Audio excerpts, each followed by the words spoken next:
अध्यात्म विज्ञान कोई धर्म या संप्रदाय नहीं है। ये स्पिरिचुअल साइंस है जो कुदरत के कानून पर आधारित है। ये विज्ञान पूरे ब्रह्मांड के सभी रहस्यों को उजागर करता है और जीवन के सभी पहलुओं को समझने के लिए एक नई दृष्टि देता है। इसी को आर्ट ऑफ विजन कहते हैं, दुनिया को देखने की एक नई दृष्टि, जो अध्यात्म विज्ञानी परम पूज्य स्वामी श्री कमलेशानंद जी के निर्देशन में सनातन सत्य का अनुसंधान कर हमारे जीवन को प्रकाशित करे। जय सच्चिदानंद। सदियों से मानव जीव और शिव के ऊपर संशोधन कर रहा है। जीव और शिव। जीव का मतलब होता है फिजिकल बॉडी और शिव का मतलब होता है सनातन पावर। विदाउट पावर बॉडी की कोई वैल्यू नहीं है, ये हमको मालूम है। हजारों साल से, सदियों से इंसान ये ढूंढ रहा है आखिर जीव और शिव में क्या अंतर है और दोनों का रोल क्या है और किस प्रकार से ये रोल काम करता है।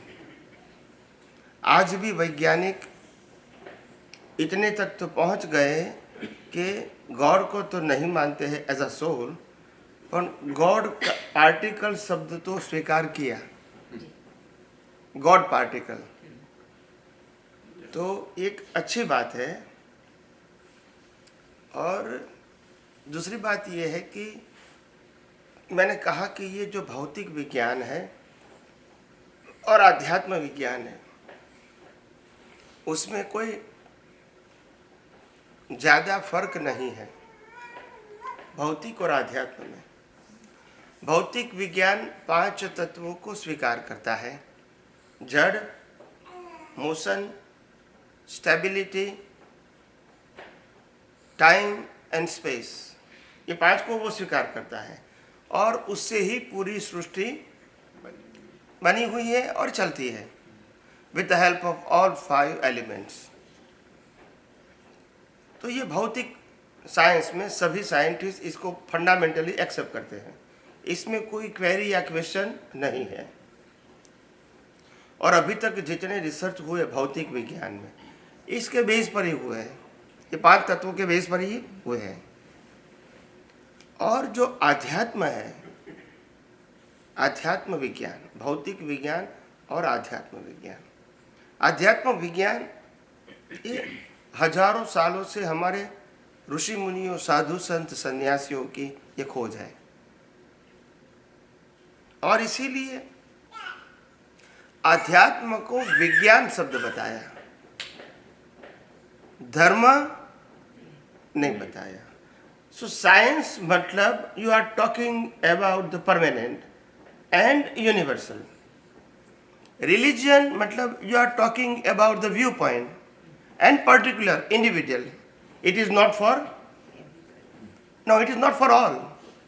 धर्म सबके लिए नहीं है, क्योंकि इतने सारे हैं। Nobody accept all religion. They accept the one of them. They accept it as a religion. तो धर्म हमेशा सांप्रदायिक ही होगा। विश्व में जितने भी धर्म है, 40, 50, 100 जितने भी धर्म है, वो संप्रदाय के फॉर्म में ही होंगे और सबकी आइडेंटिटी इंडिविजुअल है, यूनिवर्सल। और जब आप 6 तत्वों की बात करेंगे तो यूनिवर्सल रहेगा, वो इंडिविजुअल नहीं रहेगा। तो जो छठा तत्व है वो चेतन तत्व है। क्या है? और ये चेतन तत्व है, ये चेतन तत्व की खोज हमारे भारतवर्ष में ऋषि मुनियों ने हजारों साल से की है, अनुभव भी किया है और मोक्ष में भी गए हैं। मगर धीरे धीरे भौतिकवाद के जमाने में और कलयुग की शुरुआत होने से आध्यात्म विज्ञान समाप्त हो गया और भौतिक विज्ञान चालू हो गया। एक एक करके अलग अलग प्रकार का रिसर्च हुआ जो सतयुग में नहीं था। सतयुग में मंत्र शक्ति का प्लेन था, मैकेनिकल प्लेन। इतने सारे जो इंस्ट्रूमेंट है इलेक्ट्रिकल एंड इलेक्ट्रॉनिक, वो सतयुग में नहीं थे। उस समय मंत्र शक्ति थी, यंत्र शक्ति नहीं थी। यंत्र कहो या टेक्नोलॉजी कहो, वो नहीं थी। तो ये भौतिकवाद के जमाने में, ये कलयुग के अंदर, वैसे तो आध्यात्म मार्ग नॉर्मली होता ही नहीं है। अध्यात्म विज्ञान होता ही नहीं है। और जितने जितने महापुरुषों ने ये कलयुग के अंदर अध्यात्म की बात कहने की कोशिश किया या प्रयास किया, वो सब फेल हो गए। लोगों को इंटरेस्ट नहीं। अभी आप श्रीमद राजचंद्र देखो, कितने शिष्य थे श्रीमद राजचंद्र? 2 या 3। रमन महर्षि कितने शिष्य हैं? आप समझे? तो क्योंकि विज्ञान में किसी को इंटरेस्ट नहीं है ना, सभी को धर्म में इंटरेस्ट है।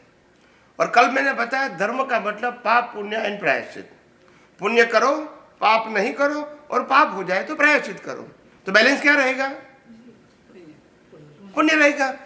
तो पुण्य तो मुक्ति का मार्ग हो ही नहीं सकता है। यस कि नो?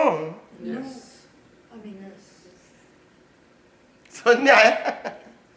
दुनिया का कौन सा धर्म ऐसा है कि जो पुण्य की बात नहीं करता है? नहीं, कौन सा धर्म है?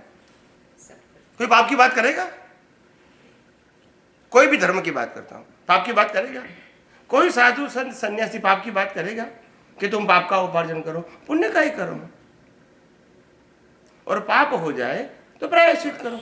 यही मेथड रहेगी धर्म में, क्योंकि धर्म के अंदर सेंटर है पुण्य, और पुण्य का रिजल्ट है गुड लाइफ। यस और नो? इससे आध्यात्म से कोई मतलब? आध्यात्म में है to research and realise your pure soul with the help of universal truth law, with the help of 6 eternal elements, and destroy all kind of ignorance from your vision as a relative truth. धर्म relative सत्य के ऊपर आधारित है, और आध्यात्म relative सत्य को ही अज्ञान कहते हैं। तो दोनों का सेटिंग नहीं बनेगा। समझ में आया? धर्म में तो चींटी मारना भी पाप है, चींटी की हिंसा करना भी। यस और नो? और रामायण और महाभारत में राम लाखों की हिंसा करके मोक्ष में गए, अर्जुन करोड़ों की हिंसा करके मोक्ष में गए। यस और नो? तो वहां कौन सा लो लागू पड़ेगा? यहां चींटी की हिंसा से ही पाप है, और यहां तो हजारों मनुष्यों की हिंसा। यस और नो? और सेम बर्थ में मोक्ष।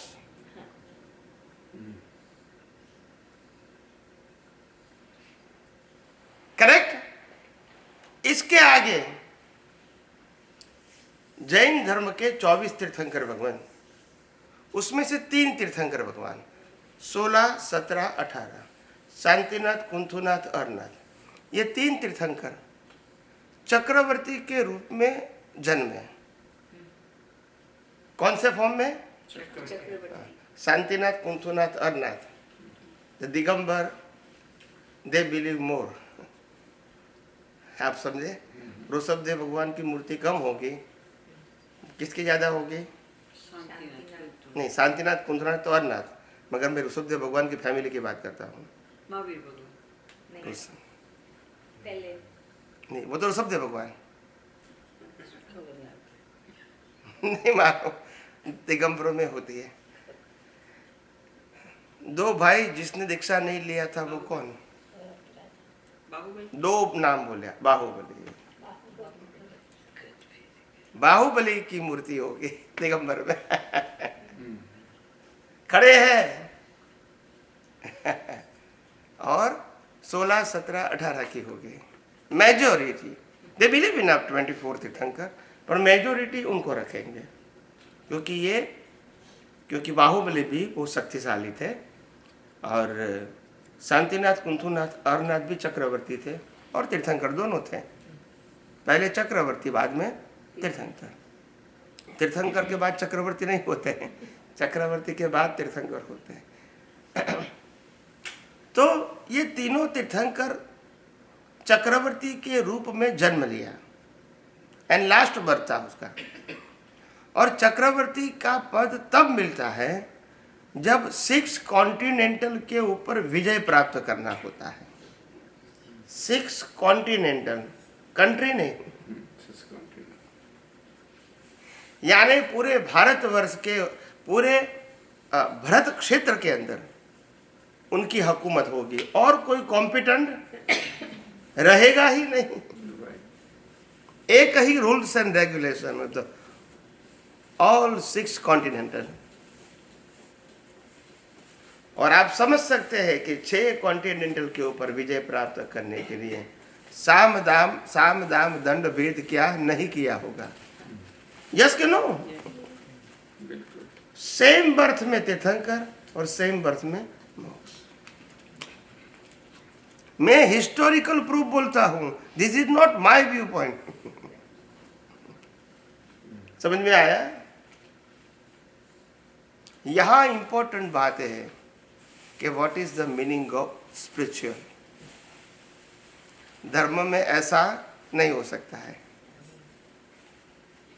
साम दाम दंड भेद वो धर्म के अंदर बात नहीं कर सकते। कर सकते हैं? लड़ाई लड़ना, युद्ध करना, विजय प्राप्त करना, किसी राज्य को ले लेना, इतनी सारी संपत्ति को बढ़ाना, हजारों रानियां, हजारों बच्चे, ये धर्म मान्य नहीं करता है। मगर आध्यात्म मान्य करता है। क्या बताया? क्यों? क्योंकि आध्यात्म का एक ही प्रिंसिपल है, from birth to death including your mind, speech and action is pre decided. So you can see only कुदरती रचना। जब रचना ही कुदरत की है तो फिर मैं जिम्मेदार कैसे रहूंगा? फिर डूअरशिप, ओनरशिप और सफरिंग रहेगा नहीं। और जब ये नहीं रहेगा तो कर्म कैसे बनेगा? जब कर्ता भाव नहीं है, मालिकी भाव नहीं है, भोक्ता भाव नहीं है, तो कर्म कैसे बनेगा? क्रिया से तो कर्म होता नहीं है। क्रिया खुद ही कुदरती रचना है। ज्ञानी पुरुष दादा भगवान ने भी कहा, मन वचन काया की अवस्था मात्र कुदरती रचना। ये कोई नई बात नहीं है। समझ में आया? तो प्रश्न सिद्धांत का है, धर्म सिद्धांत के ऊपर नहीं है, धर्म श्रद्धा के ऊपर है। Once you believe it then you follow. आप नहीं बिलीव करते तो नहीं फॉलो करो। ये कोई सनातन सत्य? मगर सनातन सत्य का मतलब होता है मानो या ना मानो, आप उससे बाहर नहीं जा सकते हैं। आप कुदरती कानून को अगर नहीं भी मानोगे तो क्या आप कुदरती कानून से बाहर जा सकते हैं? अगर आप कुदरत को नहीं मानोगे तो भी क्या कुदरत से बाहर जा सकते हैं? Without the help of nature can you survive? तो सनातन सत्य में मानना न मानना ऑप्शन नहीं है। न मानना वो अज्ञान है और मानना वो विज्ञान है, बस। There is no option. फिर एक सनातन सत्य, फिर दूसरा सनातन सत्य, ऐसा नहीं होगा। धर्म में तो कोई भी, राम को मानो, कृष्ण को मानो, महावीर को मानो, शिव को मानो, स्वामीनारायण को मानो, किसी को भी मान सकते हैं। इट इज नॉट कंपल्सरी कि आप इसको ही मानो। So many option. और कोई व्यक्ति एक दूसरे को गलत नहीं बोल सकते। बोल सकते हैं? तो धर्म it self view point. All religion of the world is a view point. और इसीलिए उनसे मुक्ति प्राप्त करना या मुक्ति मिलना वो तो संभव नहीं है, मगर पुण्य मिलना संभव है। तो ये जो 6 तत्व है, ये 6 तत्व में जो छठा तत्व है आत्म तत्व, ये हमारे भारतवर्ष के महापुरुषों ने जिस प्रकार से अपने चिंतन मनन उपयोग और अनुभव से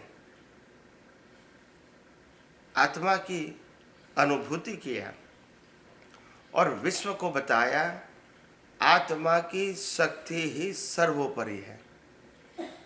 क्या बताया? सर्वोपरि है। आत्मा नहीं है तो ज्ञान है ही नहीं। हो सकता है? अगर सोल निकल गया तो बॉडी को ज्ञान होगा? आत्मा नहीं है तो माइंड, स्पीच एंड एक्शन यानी क्रिया, भाषा और विचार हो सकता है? आत्मा नहीं है तो कर्म की भुगतान हो सकती है। आत्मा नहीं है तो नए कर्म बन सकते हैं। आत्मा नहीं है तो पुनर्जन्म हो सकता है।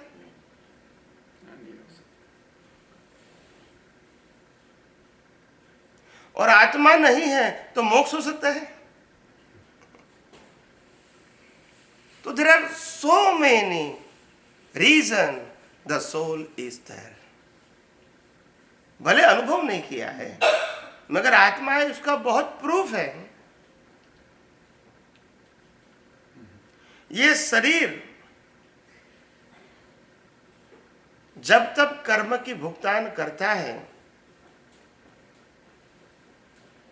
तब तक विचार भी करता है, भाषा का भी प्रयोग करता है और क्रिया भी। Because of presence of soul, and without soul कुछ नहीं कर सकता है कुछ भी।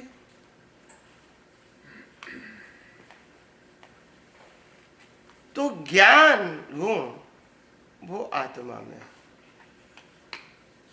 और दूसरा गुण है अनुभूति। क्या है?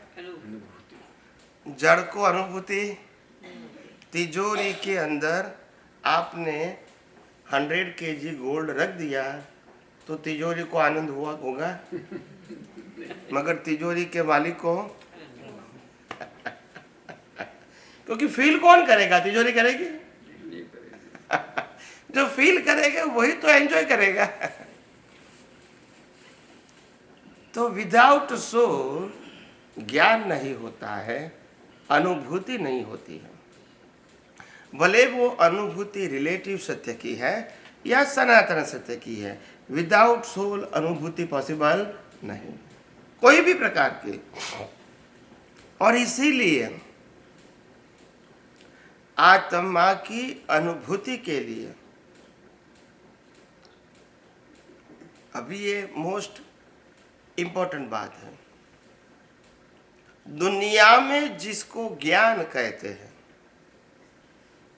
दुनिया में जिसको शब्द ज्ञान कहते हैं, दुनिया में जिसको डिग्री का ज्ञान कहते हैं, दुनिया में जिसको रिलेटिव संजोगों का अनुभव का ज्ञान कहते हैं, ये सब ज्ञान जो है वो सब ज्ञान मिथ्या ज्ञान है। क्या है?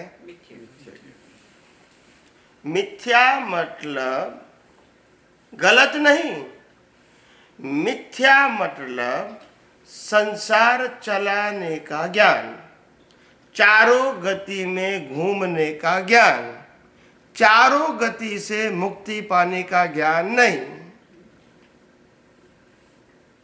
देवलोक में भी जा सकते हैं मिथ्या ज्ञान से, राजा महाराजा भी बन सकते हैं मिथ्या ज्ञान से, ये कोई बड़ी बात नहीं है, मगर मुक्ति नहीं पा सकते, इसीलिए इसको मिथ्या बताया।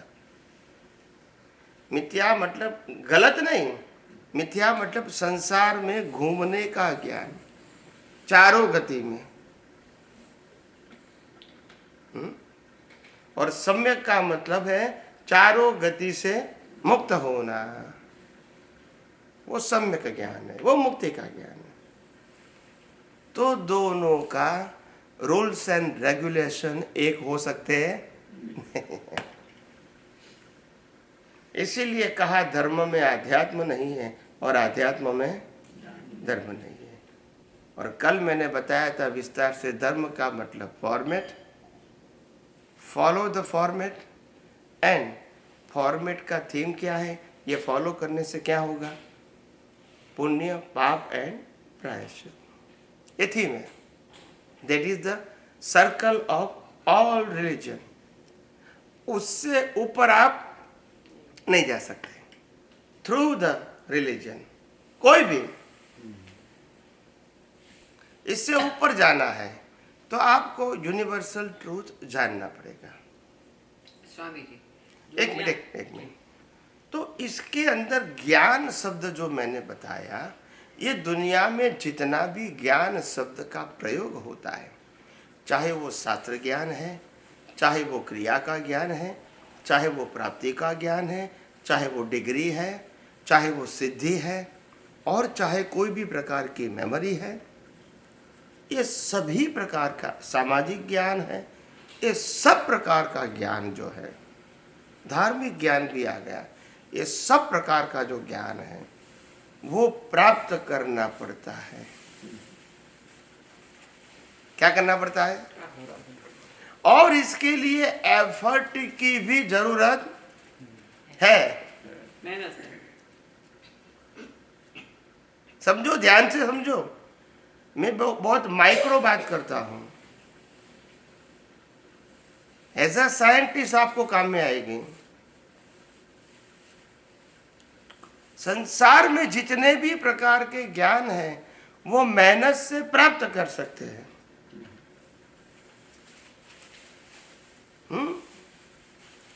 और इसीलिए उसको रिलेटिव सत्य बताया, संसार चलाने का और चारों गति में घूमने का ज्ञान। आध्यात्म ज्ञान क्या है? अभी ध्यान से सुनना। आध्यात्म ज्ञान न कोई क्रिया है, न कोई नॉलेज है, ना ही कोई मेमोरी है, और ना ही कोई अचीवमेंट है। क्या नहीं है? अचीवमेंट भी नहीं। आध्यात्म का ज्ञान खुला होता है। क्या होता है? Uncover, not to create. क्या होता है? केवल दर्शन खुला होगा, केवल ज्ञान। समझ में आया? समझ में आया? ये कोई नॉलेज, शब्द, क्रिया, मेमोरी नहीं है। वंस यू ओपन द केवल दर्शन और केवल ज्ञान, it is for 24 hours. It's not required the memory. ये मेमोरी नहीं। दुनिया के सभी ज्ञान है वो मेमोरी है। पुस्तकीय ज्ञान, सामाजिक, धार्मिक या एजुकेशन, सब मेमोरी है। याद भी रख सकता है, भूल भी। शास्त्र भी याद भी रख सकते हैं, भूल भी जा सकते हैं, क्योंकि वो प्राप्ति है। क्या है? ज्ञान दर्शन वो प्राप्ति नहीं है, अनुभूति है। और वो अनुभूति कोई भी मन, वचन, काया की फिजिकल क्रिया से प्राप्त नहीं होता। समझ में आया? ज्ञान दर्शन सिर्फ सभी प्रकार के अज्ञान को मिटा के हम केवल दर्शन प्राप्त कर सकते हैं। ध्यान से सुनो अभी। थर्ड स्टेप, अज्ञान को मिटाना is equal to all kind of relative belief destroy from your vision. Relative सत्य विजन बिलीफ इरेज, क्योंकि आध्यात्म में रिलेटिव सत्य की बिलीफ को ही अज्ञान कहते हैं। इसको सिर्फ इरेज करना है, फिजिकल चेंज नहीं करना है। From your vision you erase all kind of belief of relative truth. That's it. इससे केवल दर्शन होगा, वे टू। और एक बार 360 डिग्री का केवल ज्ञान हो गया, इज इक्वल टू रिलेटिव सत्य क्या हो गया?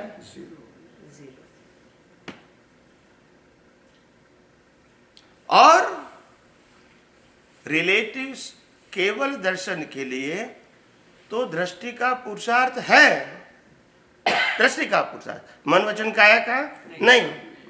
मगर केवल ज्ञान के लिए ये भी नहीं है। नहीं समझ में आया? जिसको भी केवल ज्ञान होगा, जिसको भी XYZ, before they born, time, space and situation is decided.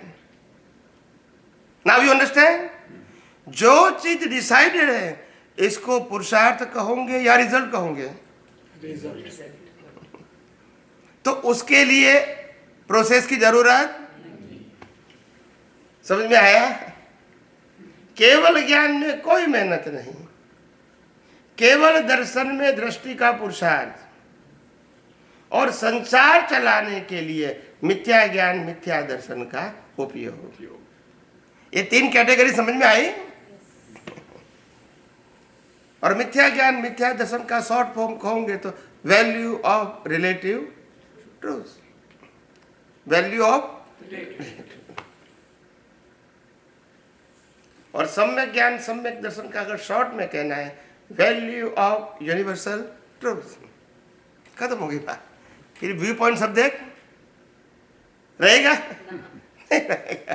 फिर मेरा तेरा सब्जेक्ट रहेगा नहीं रहेगा। Your vision is beyond relative truth, वो केवल दर्शन है। और केवल ज्ञान का मतलब ब्रह्मांड का पूरा रहस्य, होल यूनिवर्स, 14 राजलोक खुला हो गया। क्या है, कैसे चलता है? They don't require the I, they don't require the knowledge, they don't require the book's knowledge, they don't require the memory, they don't require the process. Everything is present. They can see without eye. केवल ज्ञान। समझ में आया? और पूरी दुनिया में जो जो शास्त्र ज्ञान पढ़ते हैं, इसको ये कुछ मालूम नहीं है। समझ में आया? शास्त्र ज्ञान में ये सब कुछ इंफॉर्मेशन के रूप में है, वो बिन अनुभवी पुरुषों को मालूम नहीं होता है कि उसका मीनिंग क्या है। दे दस repeat the words of books, क्योंकि अनुभव है ही नहीं। कोई भी व्यक्ति बिना अनुभव कैसे बताएगा? आप डॉक्टर हैं, एक व्यक्ति डॉक्टर नहीं बना है, फिर भी थोड़ा बहुत कुछ पढ़ा लिखा सुना है उन्होंने वो सब्जेक्ट में। जैसे डेंटिस्ट की बात करूं तो डेंटिस्ट के बारे में कुछ सुना है, कुछ पढ़ा है, ठीक है, और कुछ देखा है अपनी आंखों से, तो वो एक्सप्लेन करेगा और डेंटिस्ट करेगा, उसमें फर्क नहीं होगा। तो वो अप्रोक्सीमेट, क्योंकि अनुभव तो है नहीं ना। डेंटिस्ट के पास डिग्री भी है और एक्सपीरियंस भी। उनके पास तो ना डिग्री है ना एक्सपीरियंस है, वो कैसे बात करेंगे? तो ऐसे शास्त्र ज्ञानियों के पास अनुभव नहीं है, और इसीलिए वो बात तो करेंगे, हर बात अप्रोक्सीमेट होगी। क्या होगी? ये हो भी सकता है या हर बात में अप्रोक्सीमेट। आप कहोगे कि माला गिनूंगो तो क्या होगा, तो बोला पुण्य मिलेगा। कितना मिलेगा, तो कोई कहता है इतना मिलेगा, कोई कहता है इतना, कोई कहता है इतना। कोई स्टैंडर्ड है? It's just random answer, it's not law of nature. आप आपकी मर्जी से बोल सकते हैं कुछ भी। कोई टैली करना है, कोई कहता है मैं भगवान की आरती करता हूँ कितना पुण्य होगा, तो कोई कहता है इतना होगा, कोई कहता है। कोई स्टैंडर्ड है? रिलेटिव सत्य में स्टैंडर्ड नहीं होता है, सब अप्रोक्सीमेट एंड रैंडम, तभी तो इसको रिलेटिव सत्य बताया। सनातन सत्य, सनातन सत्य यूनिफॉर्म होता है। भाई H2O से पानी होता है, उसमें कोई प्लस माइनस करने की जरूरत नहीं, रैंडम नहीं है, ये साइंस है, धर्म विज्ञान नहीं है। समझाए? समझ में आया?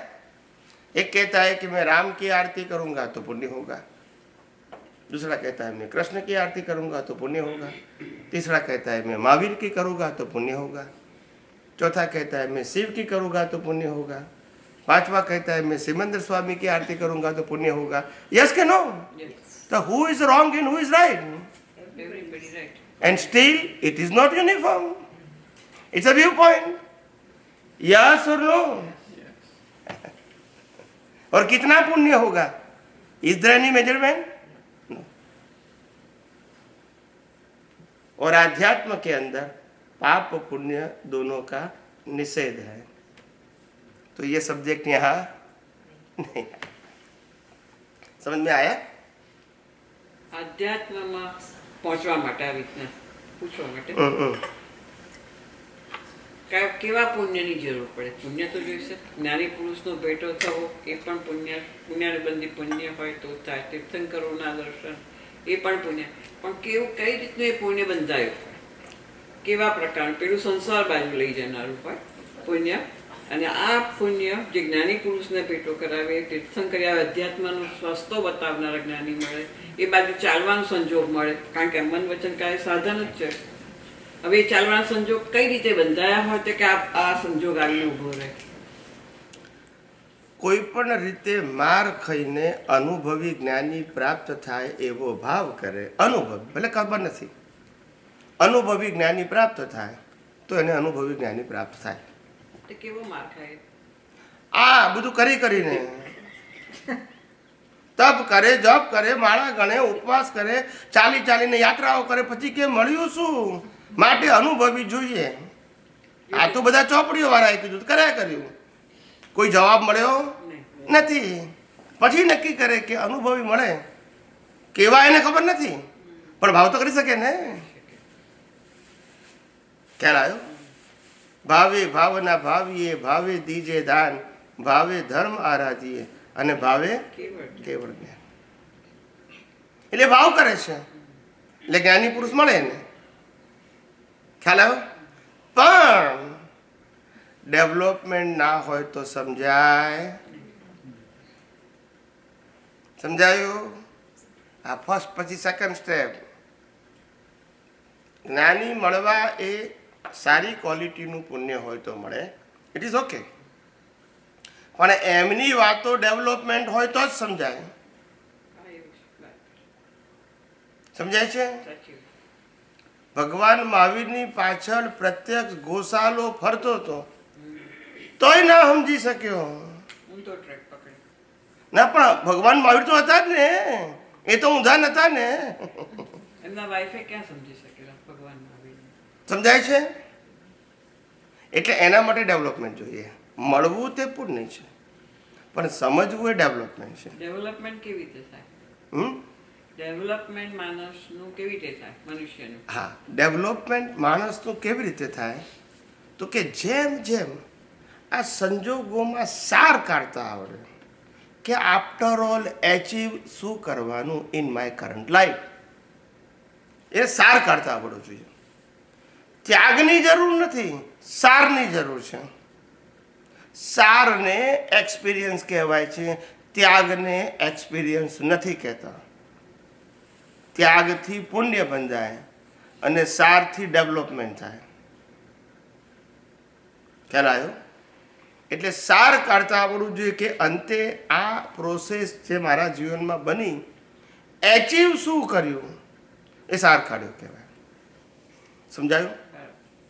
હું આટલું બધું ભણ્યો, ડિગ્રી મેળવી, લગ્ન કર્યા, બાળકો કર્યા, એને મોટા કર્યા, એને પરણાયા, એના છોકરાઓને રમાડ્યા, પછી 60-70 થઈ ગયા.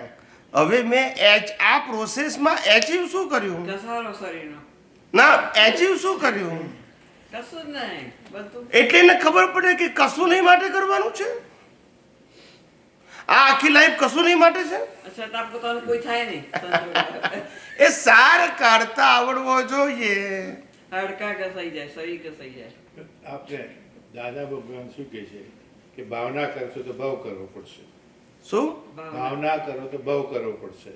હવે ભાવના કરવી જ પડે કે ભાવ સુધારો તો શું કરશો? ભાવના જો ભાવ થાય. આ ના, ભાવથી ભાવ છે તો આપણો સિદ્ધાંત છે. હા, બરાબર છે.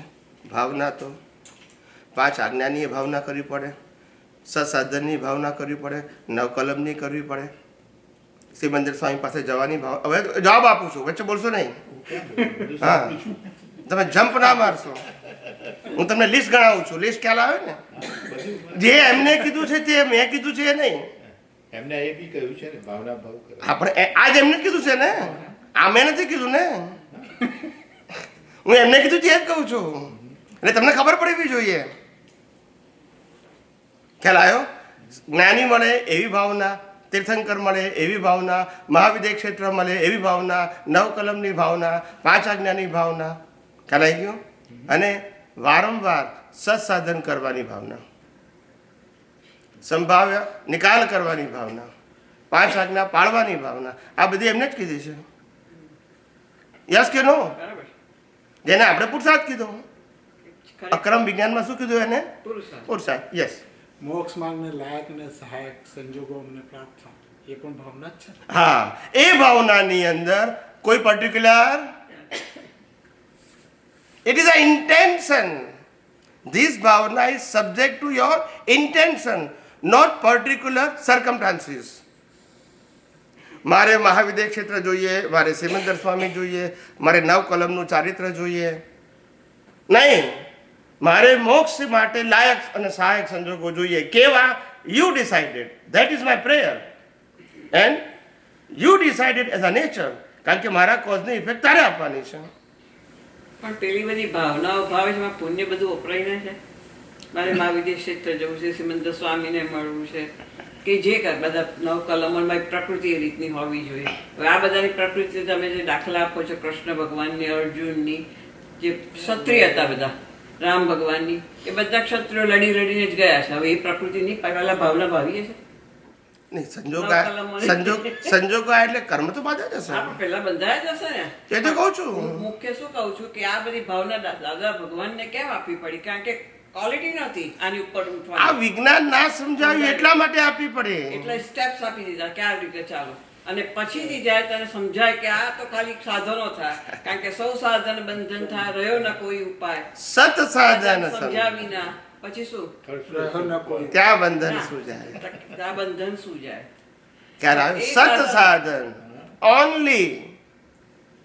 સત સાધન મોક્ષ માર્ગ માટે લાયક અને સહાયક, નો પર્ટિક્યુલર. એ તો આપે બતાવ્યું. ના ના, એટલે ભાવના સત સાધન કોને કહેવાનું દાખલો આપું છું. સત સાધન કેવળ શુદ્ધાત્મા પદમાં સ્થિત થવું દ્રષ્ટિથી. ખ્યાલ આવ્યો? સત સાધન. અને સત સાધન આ દુનિયાને કુદરતી કાનૂનને કુદરતી રચનાથી જોવા. સત સાધન, નો રિલેટિવ સત્ય. યસ કે નો? યજ્ઞ અજ્ઞાન ખલાસ કરવા માટેના સાધનો, સિદ્ધાંત. 6 તત્વો એ સનાતન, કુદરતનો કાનૂન એ સનાતન, અને કુદરત અને કુદરતી કાનૂનથી બનેલી અવસ્થાઓ પણ કુદરતી રચના. તમે સારી ખોટી કહો, પણ કુદરત શું કહે છે? આ તો કુદરતી રચના છે. તમે ડિવિઝન પાડો છો, સારી ખોટી, ગમતી ના ગમતી, લાભકારક નુકસાનકારક, એ તમે કહો છો. કુદરત કહે છે આ બધી કુદરતી રચના. It's a uniform. પણ આટલું પ્યોર સાયન્સ છે તો લોકોને કેમ જસતું નથી ને પેલી તપ માળાને તાળીઓ પડાવવાને ગરબા ગંબા બેસી જાય છે? કારણ કે ઇઝ નોટ લઈને આયા. કારણ કે સમજણ જ નથી ડેવલપ થતી. મારે જે કારણ કે જે માણસોની સમજણની અંદર, શેમાં?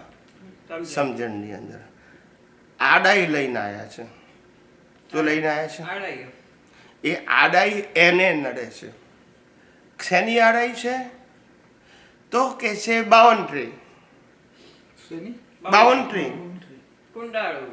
સાંભળો, એક એકના જવાબ આપું ધીમે ધીમે, શાંતિથી સાંભળો બધું. બાઉન્ડ્રી. શેની બાઉન્ડ્રી? તો કે છે આમ કરવાનું, આમ નહીં કરવાનું, અને માનવાનું અને નહીં માનવાનું. હમણાં એક દાખલો આ કોને એક મિનિટ, આ બાઉન્ડ્રી ખ્યાલ આવી ગયો? આવી ગયો. જ્ઞાન શું જોઈએ છે? બાઉન્ડ્રી લે છે. અને માનવું છે ને બાઉન્ડ્રી ને. Is it possible? any kind of boundary is accept in a boundaryless જ્ઞાન? થાય એક્સેપ્ટ? તમે પોતે જ ઊભી કરી છે, પછી કુદરત જવાબદાર છે?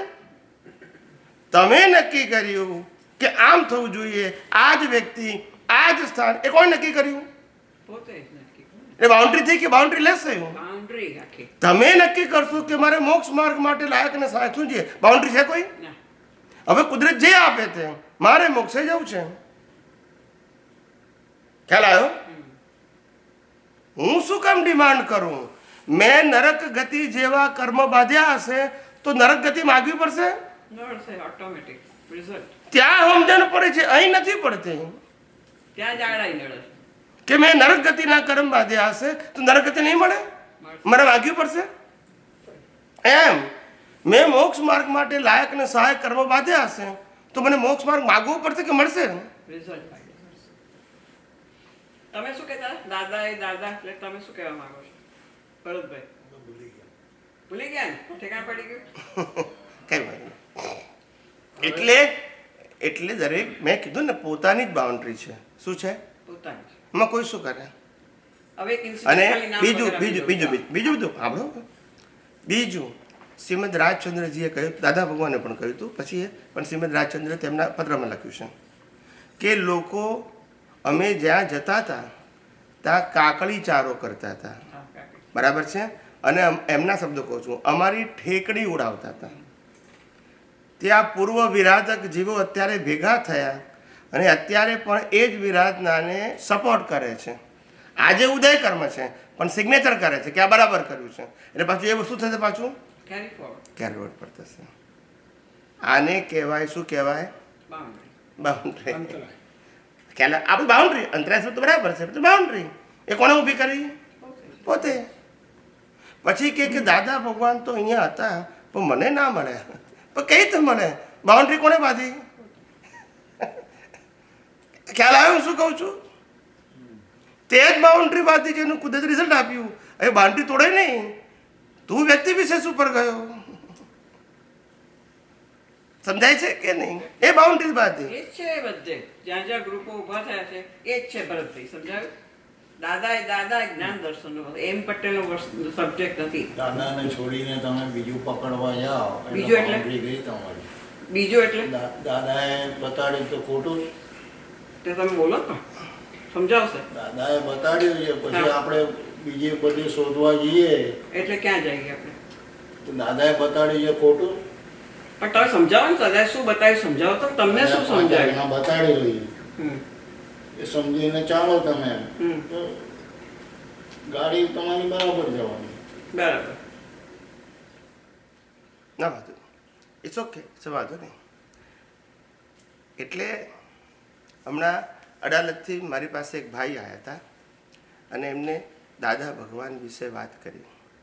એની સાથે 2-3 પત્રકારો પણ હતા. દે આર ધ ન્યૂ, પણ તે સાથે લઈને આવ્યા અને એને વાત કરી કે અમે લોકો દાદા ભગવાનને ચુસ્ત રીતે માનીએ છીએ અને પત્રકાર તો ફ્રેશ હોય, they are coming for the interview. એટલે એને કીધું કે દાદા ભગવાન વિશે આપ શું માનો છો એવું મને કીધું, ઇન પ્રેઝન્સ ઓફ મહાત્માસ. એટલે મેં કીધું કે દાદા ભગવાન જે શબ્દ છે એ પહેલી વસ્તુ એ અવિનાશી માટે વપરાયો છે, અરૂપી માટે વપરાયો છે અને જ્ઞાન દર્શન માટે વપરાયો છે. સ્થૂળ બોડી માટે, લાઈફ માટે વપરાયો નથી. આ મેં ડેફિનેશન આપી. હવે પેલા મહાત્માએ બોલ્યા કે અમે તો દાદા ભગવાનને કોટ ટોપીવાળા માનીએ છીએ. ત્યારે મેં કીધું તમને એ માનવાનો અધિકાર છે. શું કીધું? રિલેટિવ સત્ય પણ કરેક્ટ છે અને સનાતન સત્ય પણ કરેક્ટ છે. Choose any one, that's your understanding. ના સમજાયું? That's your understanding. 5મું ધોરણ ખોટું નથી, પીએચડી ખોટું નથી. યસ કે નો? પણ 5મી ધોરણ પીએચડી નહીં કહેવાય ને પીએચડી 5મું ધોરણ નહીં કહેવાય. બાકી બંને ધોરણ તો કેવા છે? સાચા છે.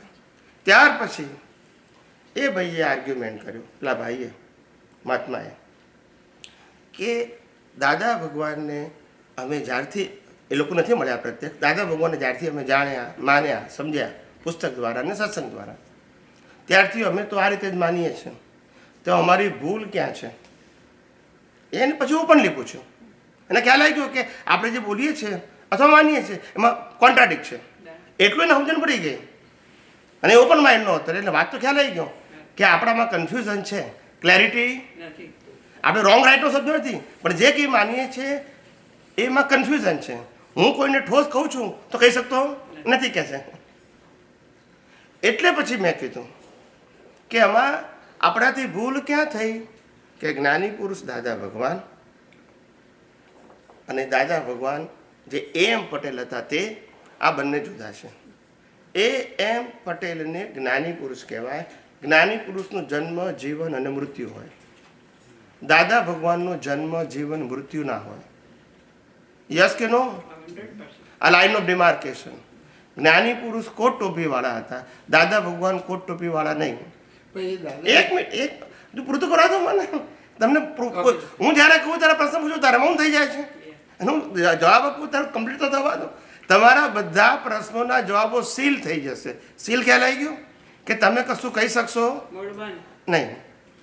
હવે એટલે આ રીતે આ જે લાઇન ઓફ ડિમાર્કેશન છે, તમને તો ખ્યાલ છે કે 2008ની અંદર જય સચ્ચિદાનંદ સંઘમાં હું શું બોલ્યો છું એ તમે સાંભળ્યું છે.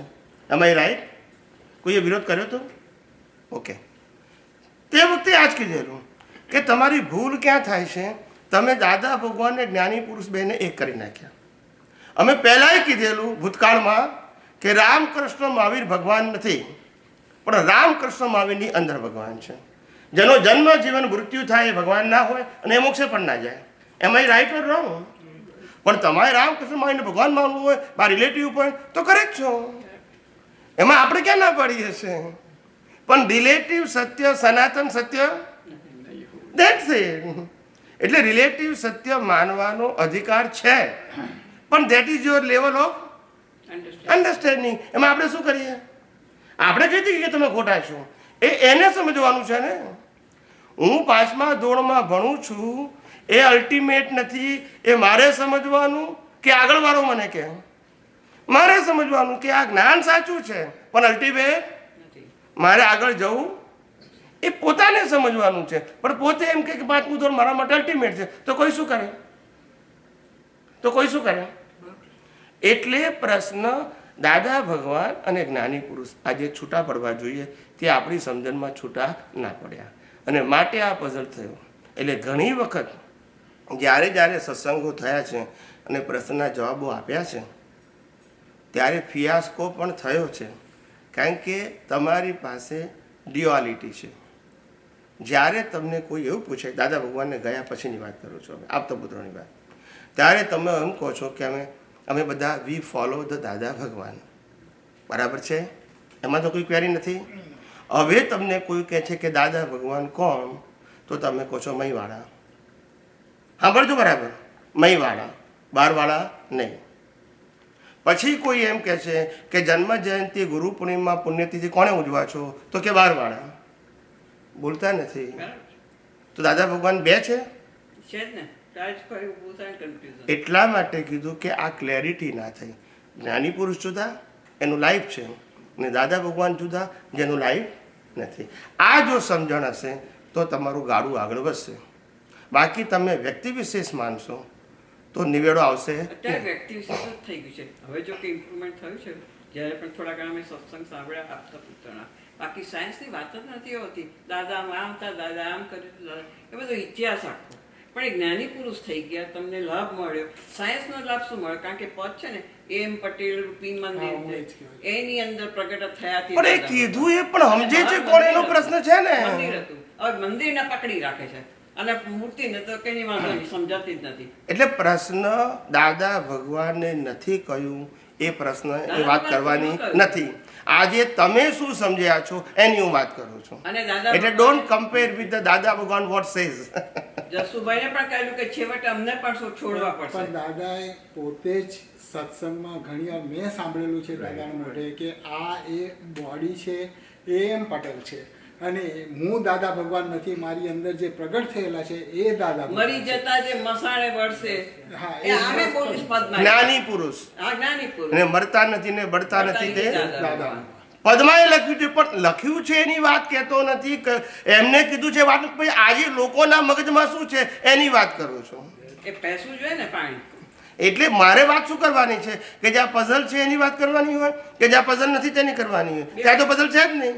કવિરાજના પદમાંય નથી, દાદા ભગવાન બોલ્યા એમાંય નથી, પણ તમે શું સમજો છો એમાં પઝલ છે. એટલે સોલ્યુશન એનું લાવવાનું છે. હવે એક દાખલો આપી દો ખાલી. આ તો જસ્ટ મને આજે એક બેનનો ફોન આવ્યો લોસ એન્જલિસથી. હવે એ જાય છે અડાલજમાં, પણ જવાનું થયું ત્યાં ડલાસ જવાનું ના થયું.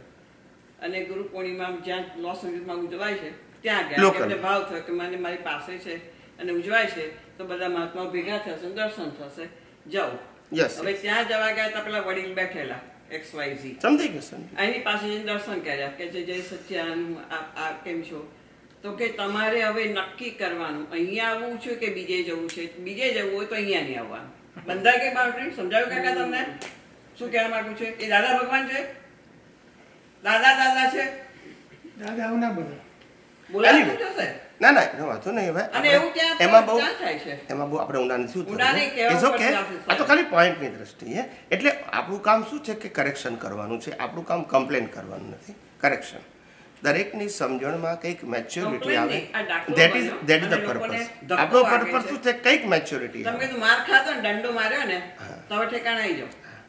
એટલે આવું બધું છે. એટલે એટલા માટે પહેલાં જ મેં કીધું, once you create the boundary અને પછી તમે કહો કે મારે બાઉન્ડ્રી લેસ જ્ઞાનનો અનુભવ કરવો છે, ઇઝ ઇટ પોસિબલ? આ તો મેં કીધું કે ના કીધું? તો એ તો હું કહું છું ને કે આ બાઉન્ડ્રીઓ થઈ પછી ગઈ. કોઈ પણ પ્રકારની હોય, આ બધા પોઈન્ટ છે સમજાયું બધા. કાકા તમને હું કહેવા માંગુ છું તે? એટલે હા, હવે તમે કહેતા હતા પ્લીઝ. હું એ જ કહેતો હતો કે દાદા ભગવાને જાહેર સત્સંગમાં બી મેં સાંભળેલું છે દાદા મોઢે કે આ એમ પટેલ છે, આ તમને દેખાય છે દાદા ભગવાન નથી, ભાદરણના પટેલ છે અને જ્ઞાની અંદરવાળા આ જ્ઞાની પુરુષ છે અને અંદરમાં બિરાજેલા છે. હું પણ એમને આ રીતે નમસ્કાર કરું છું. બતાવે છે કે હું આવી રીતે નમસ્કાર. ના. અને બોલો. હું તો એ જ રીતે દાદા સમજુ છું કે જે મારી અંદરમાં આત્મા છે એ જ દાદા છે. એમને કીધું તો કે છે અને તારી અંદર બેહી ગયો છું. હા, કવિરાજે પદ ના કહ્યું છે અંદર દાદા બોલે છે. અંદર દાદા. કીધેલું તો છે પણ માને નહીં એને શું કરવાનું? પણ જે ના માને ના માને જે માને. એમ નથી કહેતો, તમને સમજાવું. કહેવાનો મતલબ મારો સમજણ ફરશે જે માને નહીં એના માટે ક્લેરિટીની જરૂર છે. જે માને છે એને ક્લેરિટીની જરૂર જરૂર નથી. એમ કહું છું. હું ક્લેરિટીની વાત કરું છું. નથી માનતા એ રોંગ નથી કહેતો. નથી માનતા એ ક્લેરિટીથી માને, ધેટ ઇઝ અવર પર્પઝ. પણ જે ના માનતા અને એની સભામાં તમે જઈને બેસો એની અસર શું થાય? કારણ કે આ જ્ઞાન પાક્કું હોવું જોઈએ આ બધામાંથી બહાર નીકળવા એ તો માટે. એ બધા બધાની અસરો પહોંચે કે નહીં? તમે પધરાવો તો. બધી અસર થાય, પણ હવે આ બધું રહેવાનું. કારણ કે એક વસ્તુ છે, આ કળિયુગના જીવો છે અને કળિયુગના જીવોને સનાતન સત્ય અથવા મોક્ષ સિવાય બીજા ઘણા બધા મુદ્દાઓ મગજમાં રમતા હોય છે. હું તમને ગણાય તો લિસ્ટ થઈ જશે, લોકોને એટલે આપણે ડિટેલમાં જવું નથી. બરાબર? કયા કારણોસર જવું સત્સંગમાં, એના માટે ખાલી મોક્ષ એટલું કારણ નથી. Social. એટલે ઘણા બધા કારણો છે. એટલે એ કારણસર જવાનું હોય, એમાં આપણે શું કહી શકીએ? That's it. અને આપણું કામ તો એ ગમે તે કારણ હોય પણ આવે અને જાય એને કુદરતી રચના જોવી. જોવી જોઈએ વિધાઉટ રાગ અને without that is our vision. Swamiji, I have a question. Yes please. Is there a difference in Chetna and Atma? Yes, chetna and atma. सबसे पहली बात, जो आत्मा है वो शब्द है। क्या है? हाँ, जैसे मगनलाल वो शब्द है, चेतना, ऐसा आत्मा वो भी शब्द है। दादा भगवान ने कहा है कि मैं चंदूलाल हूँ, वो भी बिलीफ है, और मैं शुद्धात्मा हूँ, वो भी बिलीफ है। ये रॉन्ग बिलीफ है, ये राइट बिलीफ है, ये रिलेटिव है, ये परमानेंट है। समझ में आया? दोनों बिलीफ है। चेतना का मतलब होता है लाइव पार्ट, लाइव पार्ट। चैतन्यता इज अ लाइवनेस। अगर चैतन्यता निकल गई तो यह जड़ हो गया, मुर्दा हो गया। तो चैतन्यता वो चेतन, वो लाइव है, और चेतन है तो लाइफ है, विदाउट चेतन लाइफ नहीं है। और उसका आइडेंटिफिकेशन आत्मा भी है और शुद्धात्मा है। चेतन कहो या चैतन्यता कहो, इसका आइडेंटिफिकेशन है आत्मा या तो शुद्धात्मा। समझ में आया? इस आइडेंटिफिकेशन है। जैसे बॉडी तो सबकी है, पर आइडेंटिफिकेशन है, ये चंदू भाई है, ये मगन भाई है, वो आइडेंटिफिकेशन है। मगर वो भी नाम किसका है? बॉडी का ही है ना। इसीलिए शुद्धात्मा कहो या आत्मा कहो, टाइटल किसका है? चेतन का है। तो आइडेंटिफिकेशन है, मूल चैतन्यता है। और चैतन्यता में ओरिजिनल टाइटल नहीं है। अभी रिलेटिव टाइटल को मिटाने के लिए रियल टाइटल दिया है, टू डिवाइड समझते हैं? मैं आपको छोटा सा एग्जांपल दूंगा, पूरी लाइफ में काम आएगा। जो मैंने कहा था, एक थिंकर पीपल को, they are very confuse in his life and they not solve his problem last so many year. प्रश्न सिंपल था, सॉल्यूशन नहीं था। क्या नहीं था? सॉल्यूशन नहीं था। तो मैं एक छोटा सा एग्जांपल दूंगा, जिससे आपको, मैं एक्चुअल बात नहीं करूंगा उनका क्या प्रॉब्लम था, मगर छोटा एग्जांपल समझाऊंगा। कि एक छोटा बच्चा था, पांचवी कक्षा में पढ़ता था, 5th स्टैंडर्ड। और वो बच्चा दिमाग का थोड़ा कमजोर था, नॉट 100%, 20% उसका दिमाग कम चलता था, टोटल आउट ऑफ ऑर्डर नहीं था। तो क्योंकि उसकी माइंड थोड़ा पुअर था और इसकी मेमोरी का हो, सब कुछ माइल्ड था। क्या था? बोलने का तरीका कहो, सब कुछ कहो, पढ़ाई में कहो, जो भी कहो। तो बच्चे उनको क्या करते थे? चिढ़ाते थे। और बच्चे को तो क्या चिढ़ाते तो आनंद होता है ना, दे एंजॉय। ऐसे करके बच्चे ये सब बच्चे उनको बहुत चिढ़ाते थे। फिर बच्चे ने टीचर को बात किया, तो टीचर ने बहुत सारे बच्चे को थोड़ा धमकाया सबको, मगर बच्चे तो बच्चे होते हैं। फिर चेंज नहीं हुआ तो बच्चे ने, जो सफ़रिंग करता था, उन्होंने अपने पिताजी को कहा कि लास्ट 3 महीने से मैं सफ़रिंग कर रहा हूँ और सभी बच्चे मेरे को चिढ़ा रहे हैं, और हमारे टीचर ने कहा फिर भी उसमें कोई परिवर्तन नहीं है। तो फिर पिताजी ने भी स्कूल में आके टीचर को कहा कि भी मेरे बच्चे को परेशान न करें, ये आपकी जिम्मेदारी, you are the teacher, class teacher. तो वो भी उन्होंने कहा, तो टीचर ने दोबारा सभी बच्चे को कहा कि ये किसी को इस प्रकार से चिढ़ाना अच्छा नहीं है। तो अभी आप करोगे तो पनिशमेंट करेंगे, मगर फिर भी बच्चे तो क्या होते हैं, इनको ये वो नहीं होता है ना, they are funny man, funny होता है। एक ही प्रकार की मिस्टेक बार बार करते हैं, घर में भी देखते हैं हम कहेंगे यहाँ ये ऐसे नहीं रखने का, तो भी रखेंगे, छोड़ के चला जाएगा। ये वो बच्चा होता है ना, इतनी अवेयरनेस नहीं होती है। तो ऐसे करता है, कैसे करता है, ऐसे करते करते 6 महीना निकल गया, और फिर भी बच्चे पिताजी को कहे, पिताजी टीचर को कहे, टीचर और सारे बच्चे को कहे, मगर कोई सॉल्यूशन नहीं निकला। अभी क्या करें? प्रयास किया मगर सॉल्यूशन नहीं निकला। फिर बच्चे के जो पिताजी थे, एक बुद्धिशाली के पास गया कि मेरे को ऐसा पजल है, मेरे को कोई सॉल्यूशन मिलता नहीं है, क्या करूं? तो वो इंटेलिजेंट व्यक्ति था, बुद्धिशाली था। तो उन्होंने बुद्धि का प्रयोग किया कि मैं जो कहूँ इस प्रकार से करोगे तो आपको सॉल्यूशन मिल जाएगा। तो उनको और इंटरेस्ट हुआ कि चलो भी सॉल्यूशन मिलता है तो अच्छी बात है। फिर पूरी गेम समझा दिया। फिर पिताजी ने घर पे जाके बच्चे के ऊपर प्रयोग किया। बच्चे को कहा तुम्हारा नाम क्या है? तो बोला मेरा नाम चंदूलाल है, चंदू है। आज से तुम्हारा नाम चेंज करते हैं। चंदू ने तुम्हारा नाम कांति क्या बताया? ये कांति जो नाम है वो तुम और मैं ही जानेंगे और कोई नहीं। मगर मैं कांति हूं ये तो आप भूल जाओगे बार बार, क्योंकि चंदू तो कंठस्थ हो गया है। तो आपको हर रोज माला गिननी पड़ेगी। मैं चंदू नहीं हूँ कांति हूँ, मैं चंदू नहीं हूँ कांति हूँ, मैं चंदू नहीं हूँ, ऐसी माला गिननी पड़ेगी सुबह शाम एक एक। तो एक वीक तक माला गिनाई बच्चे को। फिर समझ में आ गया कि मैं क्या हूँ? चंदू। और क्या हूँ? कांति हूँ। अभी वो स्कूल में जाता है और बच्चे उसको चिढ़ाते हैं, चंदू ने ऐसा किया, चंदू ने ऐसा किया। तो इसको इफेक्ट क्यों?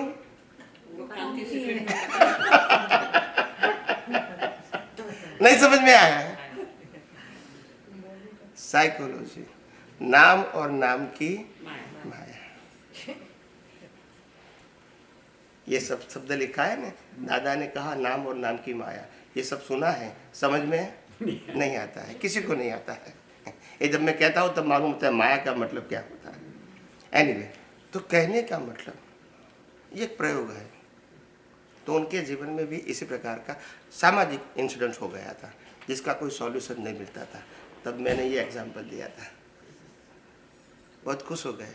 आखिर बिलीफ ही तो है और क्या है? बिलीफ ही तो है और क्या है? फिजिकल तो कुछ लेना देना है नहीं। तो यही समाज के अंदर, सोसाइटी के अंदर जब अपमानित प्रसंग आ जाते हैं बहुत सारे, तो व्यक्ति अगर ये प्रयोग करता है, वैसे ज्ञानी पुरुष तो मूल प्रयोग देते हैं कि तुम नामधारी देहधारी हो ही नहीं, तुम नामधारी देहधारी से मुक्त चेतन अविनाशी और अनंत शक्ति वाला ऐसा शुद्ध आत्मा है। वो तो बताते हैं, मगर इतना सेपरेशन आम आदमी को रहता नहीं है। समझ में आता है, अवेयरनेस में नहीं आता है, मगर ये समझ में जल्दी आ जाता है। फिजिकल फॉर्म है ना, यहाँ टाइटल ही चेंज करना है फिजिकल फॉर्म में, दैट्स इट। तो ऐसे जीवन में प्रसंग बनते हैं लोगों को और पजल होता है। और इसीलिए ये कोई बड़ी बात नहीं है, मगर क्या होता है, मैंने कहा ना, हर व्यक्ति अपना माइंड सेट कर देता है। क्या कर देता है?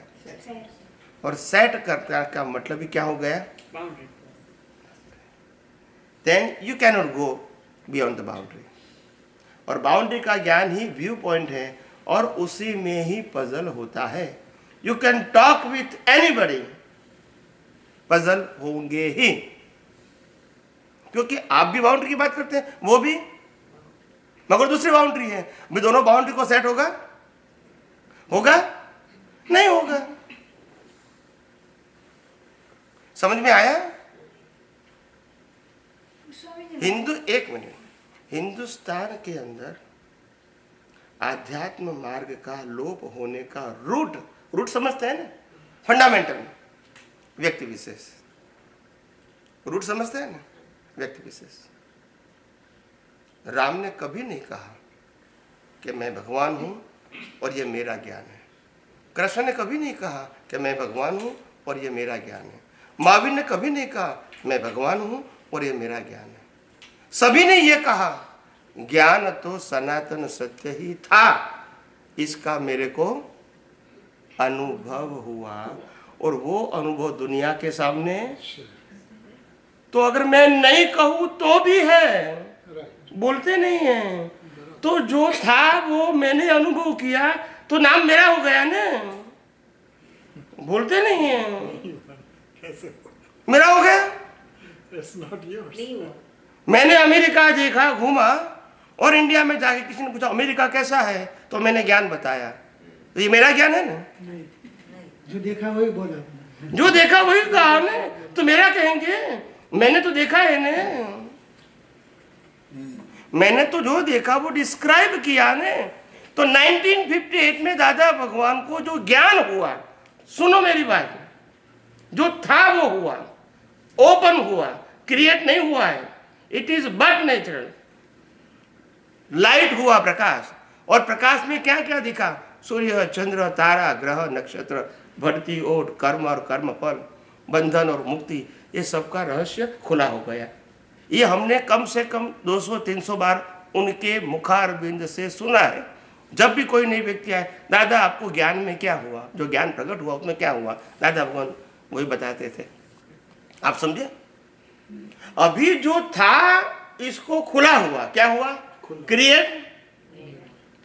और हम मानते हैं कि यह दादा भगवान का ज्ञान है। एम आई राइट और रॉन्ग? 24 तीर्थंकरों ने जो भी ज्ञान कहा, केवल ज्ञान के बाद, वो यूनिफॉर्म था या इंडिविजुअल था? क्योंकि सभी ने सनातन सत्य की बात किया। क्या व्यू पॉइंट कहेंगे? सनातन सत्य। तो सनातन सत्य होगा या बनाएगा? तो सनातन सत्य को मेरा ज्ञान बोल सकते हैं, मेरा अनुभव बोल सकते हैं, मेरा ज्ञान बोल सकते हैं। और इसीलिए हिंदुस्तान में जब ऐसा प्रोजेक्ट हुआ, हर धर्म की बात करता हूं, ये राम का ज्ञान, ये कृष्ण का ज्ञान, ये महावीर का ज्ञान, ये शिव का ज्ञान, ये स्वामीनारायण का ज्ञान, फिर क्या हो गया? फिर क्या हो गया? डिविजन हो गए, संप्रदाय। राम वाला कहेगा हमको तो कृष्ण के ज्ञान की जरूरत नहीं है, कृष्ण वाले कहेगा महावीर के ज्ञान की जरूरत नहीं है, महावीर वाले कहेगा शिव के ज्ञान की जरूरत नहीं है। तो ज्ञान किसी का है? ज्ञान तो सनातन सत्य है। ये सनातन सत्य को प्रोजेक्ट करने वाले थे, मगर आपने क्या किया? व्यू पॉइंट के फॉर्म में बता दिया। फिर क्या हो गया? हुआ कि नहीं हुआ? सनातन सत्य में डिवीजन होता है? जो भी डिवीजन हुआ किसमें होगा? रिलेटिव सत्य, इसमें होगा ना। यस के नो? और फिर एक पहली मिस्टेक ये की है, व्यक्ति विशेष ज्ञान। सेकंड मिस्टेक, जो आज मैं जो कहूंगा ना, आप इसको महसूस करते हैं वो बताता हूं। करते हैं आप? पहले बताया व्यक्ति विशेष ज्ञान, फिर दूसरा बताया ज्ञान के अंदर explanation of history of the person. Second mistake, सनातन सत्य के लिए लाइफ के हिस्ट्री की जरूरत है? एनी पर्सन की, चाहे राम कहो, कृष्ण कहो, महावीर कहो, इनके हिस्ट्री की जरूरत है सनातन सत्य के लिए? मगर लोगों ने क्या कहा?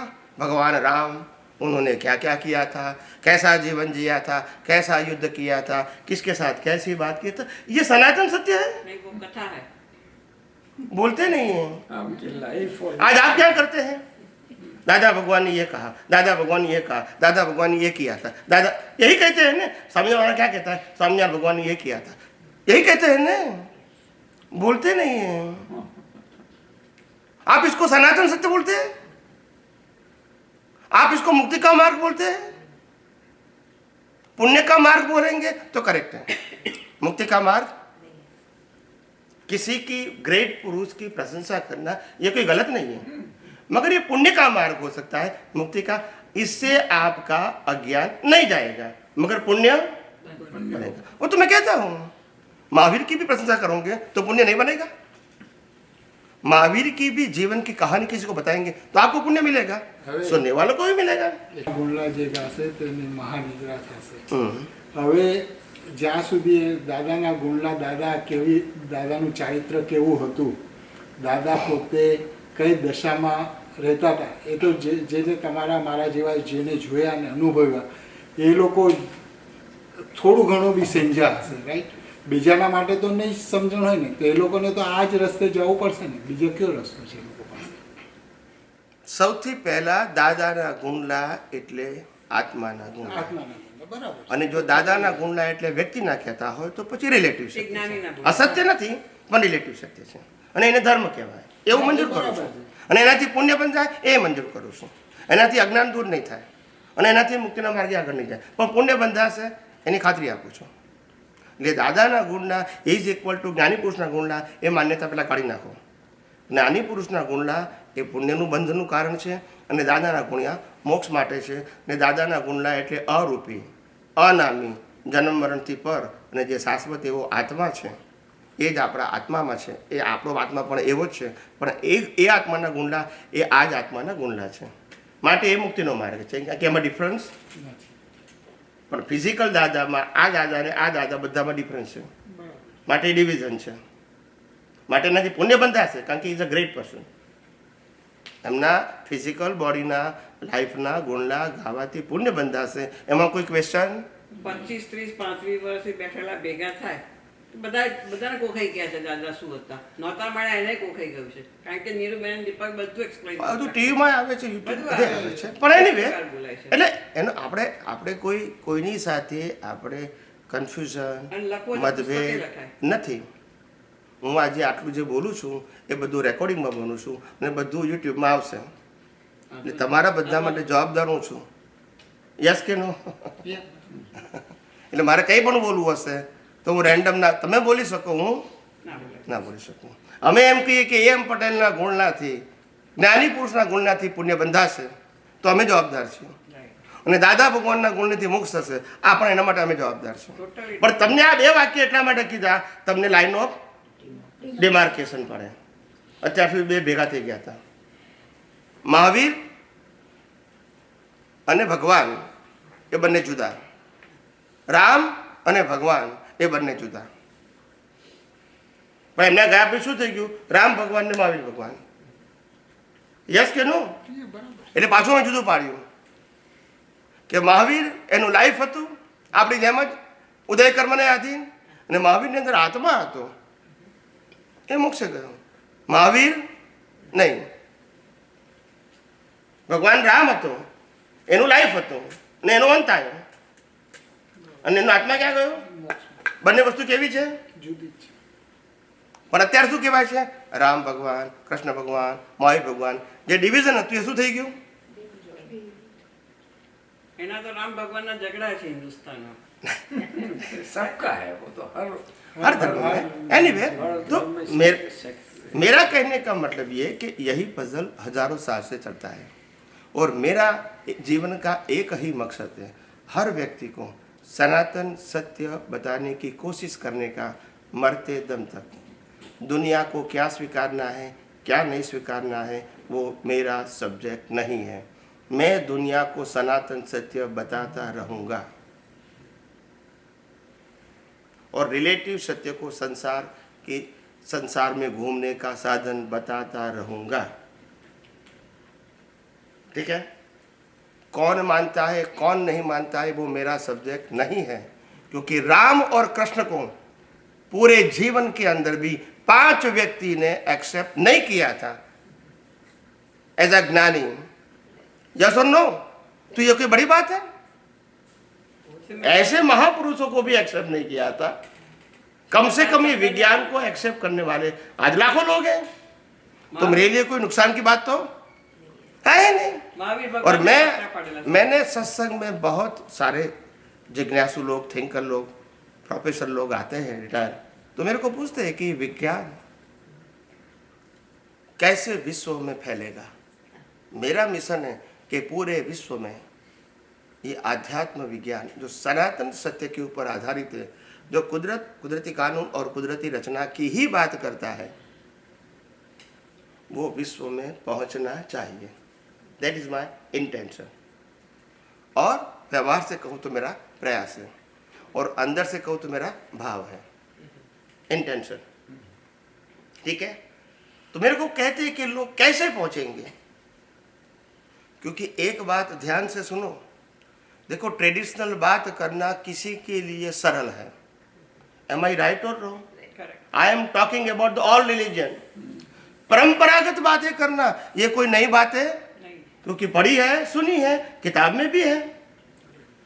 मगर आध्यात्म विज्ञान जो धर्म के ऊपर की बातों को एस्टैब्लिश करना है in this world, against the all religion.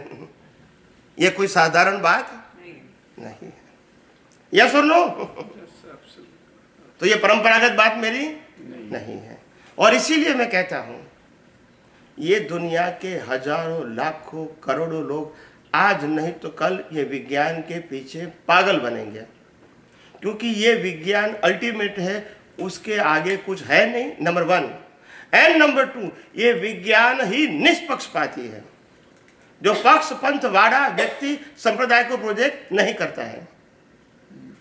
Yes और नो? ये विज्ञान ही ऐसा है जिसमें कन्वर्जन नहीं है। क्या नहीं है भाई? आप किसी कोई भी धर्म को मानते हैं तो करो ना, ये तो मन वचन काया का सब्जेक्ट है। मैं तो दृष्टि की बात करता हूँ, दृष्टि में ज्ञान दर्शन की बात करता हूँ। मन वचन काया पर कुछ भी करता है वो मेरा सब्जेक्ट नहीं है। फिर वो राम को माने, कृष्ण को, महावीर को, शिव को, स्वामीनारायण, जिसको मानना है वो माने, वो तुम्हारे मन वचन काया का सब्जेक्ट है। मेरे लिए आध्यात्म में मन वचन काया की अवस्था मात्र, और उसमें मैं डिबेटिंग नहीं करता हूँ, क्योंकि सब्जेक्ट ही नहीं है मेरा। मेरा सब्जेक्ट है आपका ज्ञान और दर्शन, जो दृष्टि की बात है। ये फिजिकल लाइफ वो मेरा सब्जेक्ट नहीं है, जो भी है। और इसीलिए मैंने कहा आध्यात्म विज्ञान में फॉर्मेट नहीं होता है। आध्यात्म विज्ञान में सामायिक प्रतिक्रमण, पाप पुण्य प्रायश्चित नहीं होता है। खुलेआम बोलता हूं ना मैं प्राइवेटली नहीं बोलता हूं ना। और आज अनेक साधु संत सन्यासी मेरे साथ बात करते हैं, तो कहने का मतलब ऐसे आचार्य भगवंत भी जो है, जो आगम के ज्ञाता है, ये भी विज्ञान सुनने के लिए तरस रहे हैं। Because now they know the difference between the books knowledge and experience knowledge. Now they know. पहले क्या था भाई? हमारे किताब में लिखा है वही अंतिम सत्य है, हम उससे आगे कुछ जानना चाहते हैं या मानते भी। ये पहले उसकी एक पकड़ थी, पकड़ समझते हैं ना, थी। कितने आचार्य भगवंतों की पकड़ निकल गई, समझ में आया? कितने आचार्य भगवंतों की। क्योंकि जब बात ही सैद्धांतिक नहीं है तो वो मुक्ति के लिए काम की बात, जब रिलेटिव सत्य की है, पाप पुण्य की है, और तुम कहे तो उससे मुक्ति मिलेगी, how principally it is possible? जब इसका गोल ही पुण्य है, तुम कहते हैं मुक्ति, कैसे मेल बैठेगा? मुक्ति का मतलब you destroy the all kind of ignorance from your vision. Because of the ignorance they create पाप and पुण्य। Yes or no? और पाप एंड पुण्य से आपको जन्म मरण होता है और चारे गति होती है। तो हमको ऐसा ज्ञान जानना चाहिए कि जिससे अज्ञान ही मिट जाए, जिससे पाप पुण्य ही नहीं बने। Yes or no? तो ये वितरागों का ज्ञान है, जिससे पाप पुण्य नहीं बने। आपको मालूम है जैन धर्म के अंदर साधुओं को पूजा नहीं होती है, करते हैं? साधु को पूजा नहीं होती है, साधु को आरती नहीं होती है, साधु को सामायिक नहीं होता है, प्रतिक्रमण होता है, सामायिक नहीं होता है। ये सब बातें आपको मालूम नहीं, क्या बताऊं? This are upper grade. Then the social व्यक्ति से उनका ग्रेड क्या है? अपर है। उनको ऐसा माना गया है शास्त्रों में कि उनका जीवन केवल आत्मा की अनुभूति के लिए या आत्मा की खोज के लिए, ये माना गया है साधु अवस्था को। तो इसीलिए साधु अवस्था में आपको पुण्य की ज़रूरत नहीं है, और इसीलिए आपको पूजा पाठ करना, आरती करना, जिससे पुण्य बनेगा, ये आपको ज़रूरी नहीं है। मगर हम तो कभी ऐसी बातें जानते नहीं हैं, क्या करेंगे? दादा भगवान के पास भी ऐसे ऐसे लोग आते थे डिबेटिंग करने के लिए। फिर दादा भगवान कहते थे, तो क्यों यहाँ आए हो? हराने के लिए आए हो? तो मैं पहले कह दूँ मैं हार गया हूँ। ये हार जीत की बात नहीं है। अगर आपको सनातन सत्य जानना है तो मैं बताऊँ, अगर आप जीतने के लिए आए तो मैं पहले बोल दूँ मैं हार गया हूँ, ताकि आपको संतोष हो जाए। It is not matter of competition. जब सच्चाई को समझना है तो कंपटीशन क्या है?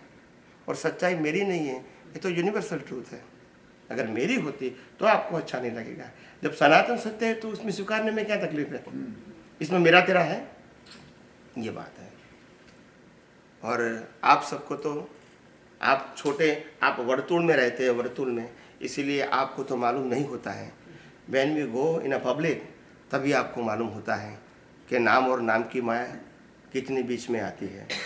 The scientist they are never accepted the name of the persons and history of the persons. They only know the universal truth, science and law of nature. They don't know who is the persons and what is the life of the person. They have nothing interest too. When you talk about the universal truth. Right or wrong? तुम बार बार बीच में रहोगे, नाम क्यों नहीं बोलते? भाई जरूरत क्या है? આપણે એવું સમજવાનું છે બધા મહાત્માઓ એમની ડેવલપમેન્ટ પ્રમાણે સાધુ છે, આચાર્ય છે, ઉપાધ્યાય ભગવાન છે ને અરિહંત બી છે. પોસિબલ છે કે નહીં? માનવામાં ક્યાં વાંધો છે? માનવાનું નહીં, આપણે માનવામાં ક્યાં વાંધો રાખ્યો છે? માનવાનું નહીં. કોઈ કે હું તીર્થંકર છું તો આપણને શું વાંધો છે? એની અવસ્થા આપણને શું વાંધો હોય? આપણે એની અવસ્થા એ હોય ને. આપણી એની અવસ્થા શું છે એનું આપણે મેજરમેન્ટ કરવાની શું જરૂર? આપણે તો એના પ્રશ્નનું સોલ્યુશન આપવું, એને જે માનવું હોય તે માને. મારે શું કામ માનવાની જરૂર કે તમે આમ છો, એમાં હું શું કામ બોલું? તમે એમ કહો છો કે હું ભગવાન છું, હું બરાબર છું, હું શું કામ ના કહું? હું આપણે જે પ્રાર્થના કરીએ છીએ, બોલો. સાધુ છું, હું ઉપાધ્યાય ભગવાન છું, હું આચાર્ય છું, એ બધું આપણે જાતે જ એમ્ફેસાઇઝ કરીએ છીએ. આપણે છીએ એવું નથી કહેતા, આપણે નમસ્કાર કરીએ છીએ. અરિયન ભગવાનને નમસ્કાર કરું છું, સિદ્ધ ભગવાનને નમસ્કાર કરું છું, આચાર્ય ભગવાનને નમસ્કાર કરું છું, ઉપાધ્યાયને નમસ્કાર કરું છું, સર્વ સાધુઓને નમસ્કાર કરું છું, નમસ્કાર કરું છું. હું સિમંદર સ્વામીને નમસ્કાર કરું છું, કૃષ્ણ ભગવાનને નમસ્કાર કરું છું. હું છું એવું નથી કહેતા.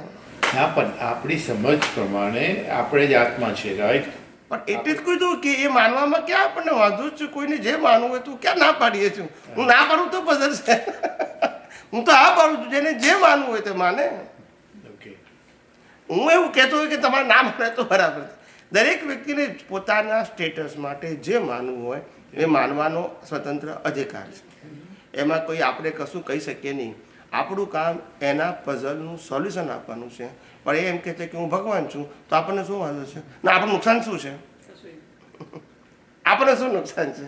આપણે એમાંથી ડિબેટ કરવાનું છે કે ભાઈ હું ભગવાન છું એવું કોઈ માનતું હોય તો હવે ડિબેટ કરવું છે? શું કરવું છે? એ માને છે તો એ તો કે ખ્યાલ આવ્યો?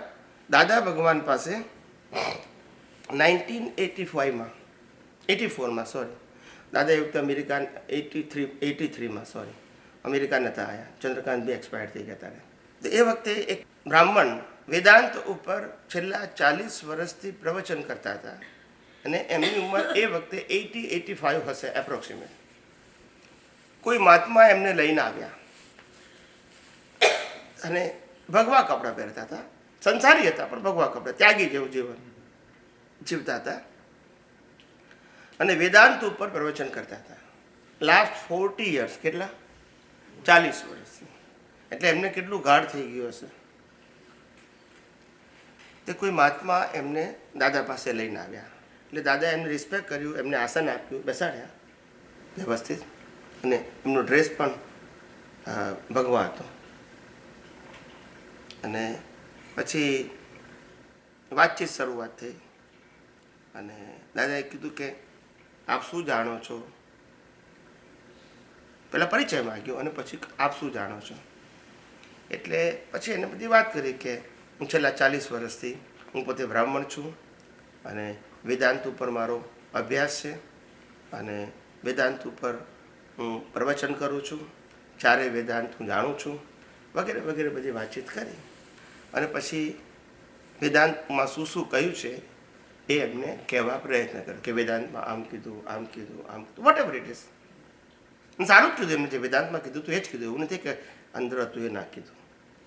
એ બધું લગભગ એને અડધો કલાક સુધી એને પરિચય અને એક્સપ્લેનેશન વેદાંત ઉપર આપ્યું. અડધો કલાક પછી દાદાએ કીધું ચોપડીનું ના બોલો, તમારી મય શું ઉગ્યું છે એ બોલો.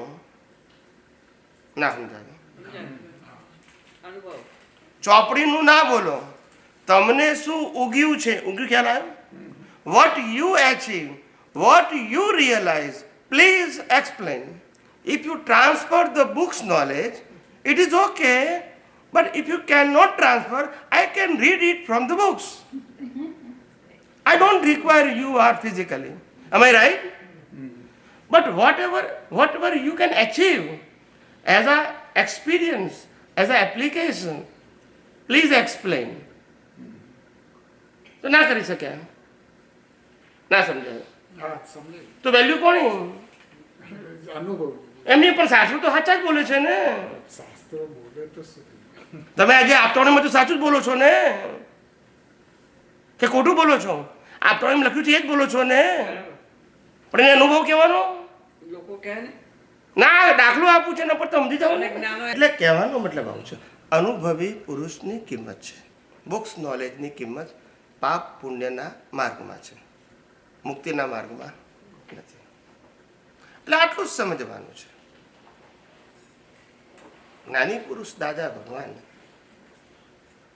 એ આ કળિયુગની અંદર એમની એટલી બધી મોટી, મારા માટે કહું છું, મને એમનાથી જે એચિવમેન્ટ થયું, આ વિજ્ઞાન ખુલ્લું થવા માટેનું રીઝન, સાયન્સ ઓપન થવાનું મૂળ રીઝન, કારણ કે જ્ઞાની પુરુષ દાદા ભગવાન નહોતા મળ્યા.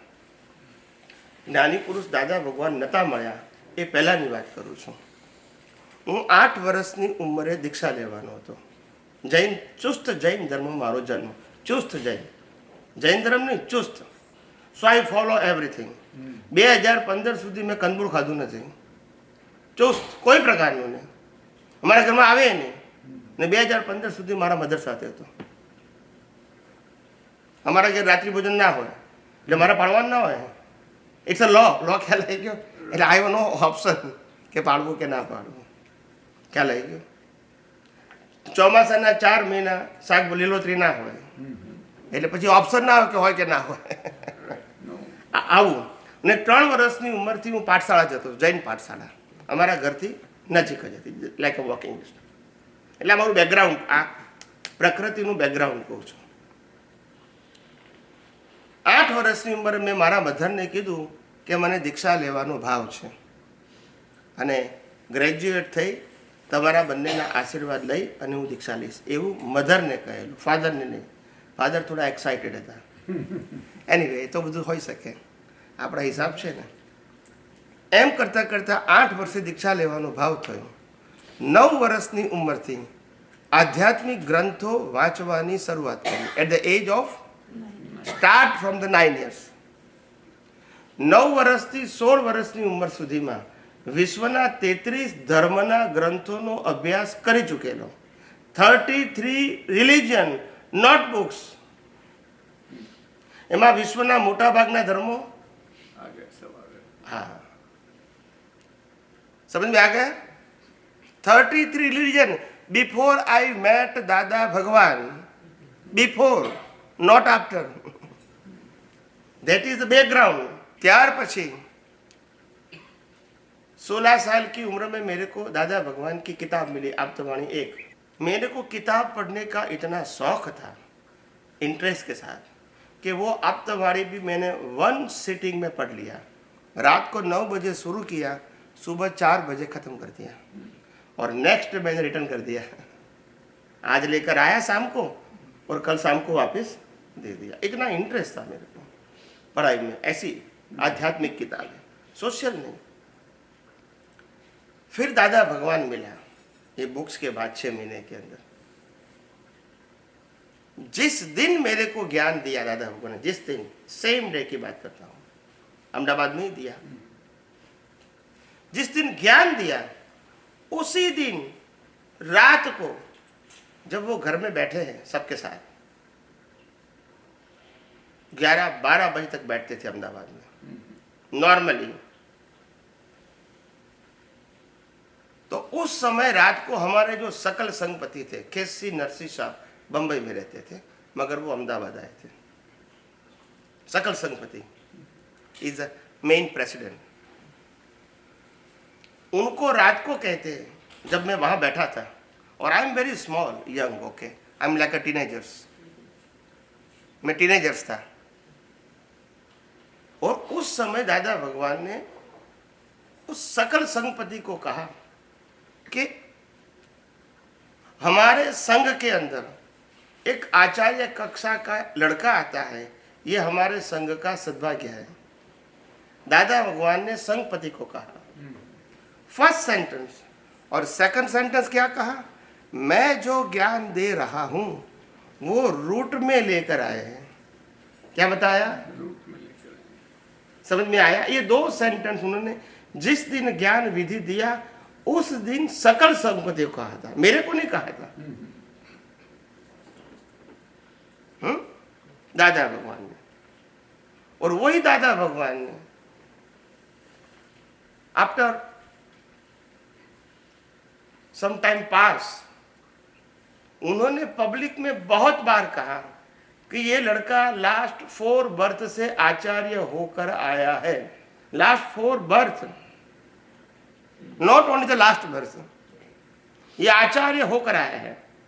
और इसी के लिए उनके पास कैरेक्टर भी है, फिजिकल, और ज्ञान भी है। कभी ज्ञान होता है, कैरेक्टर तो पब्लिकली वो फेल हो जाता है।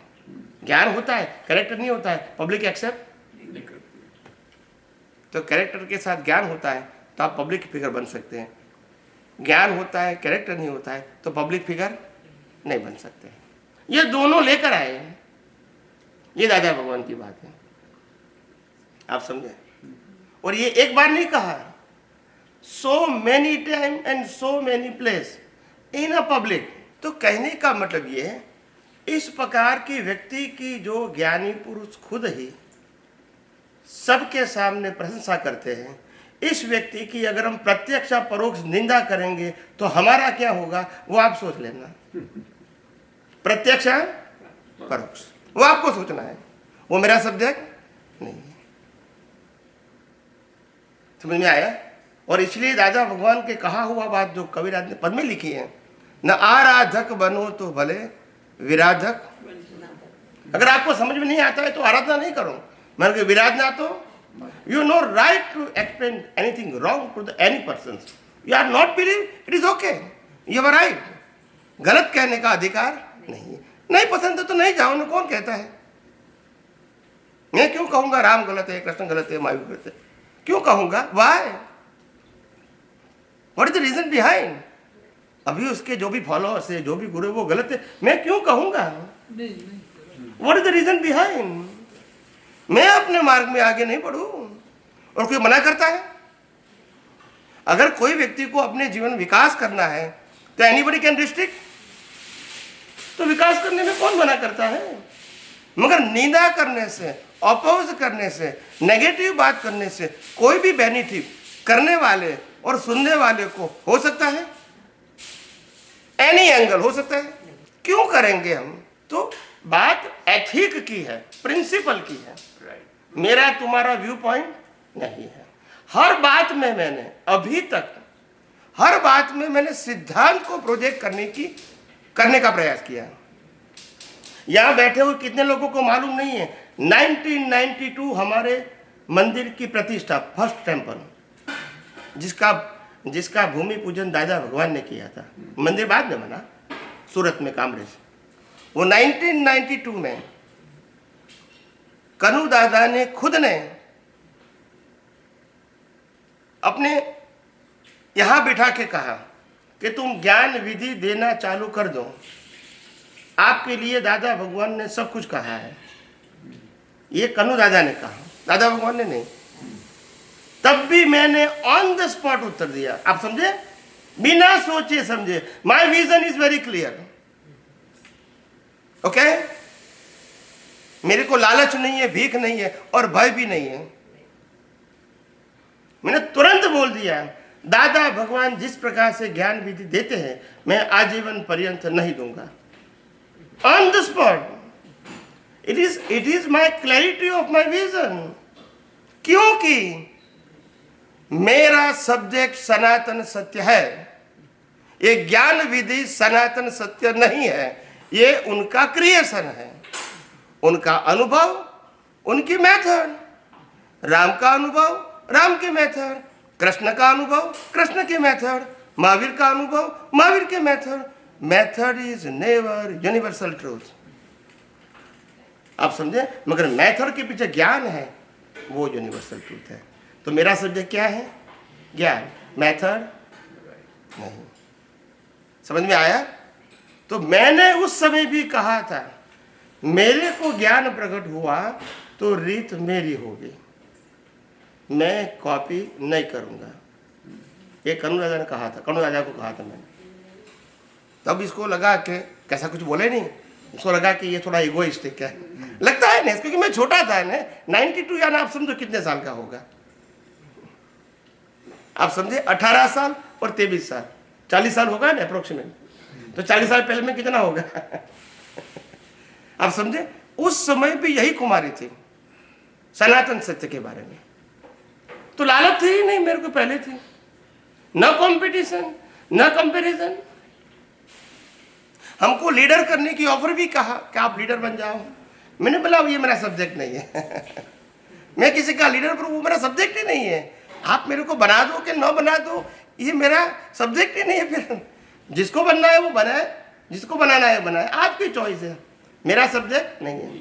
मैं तो आध्यात्म के मार्ग में आगे बढ़ना चाहता हूँ, अनुभव के मार्ग में। ये सब मेरा सब्जेक्ट, ये मैनेजमेंट करना, ये करना, वो करना, वो मेरा सब्जेक्ट नहीं है।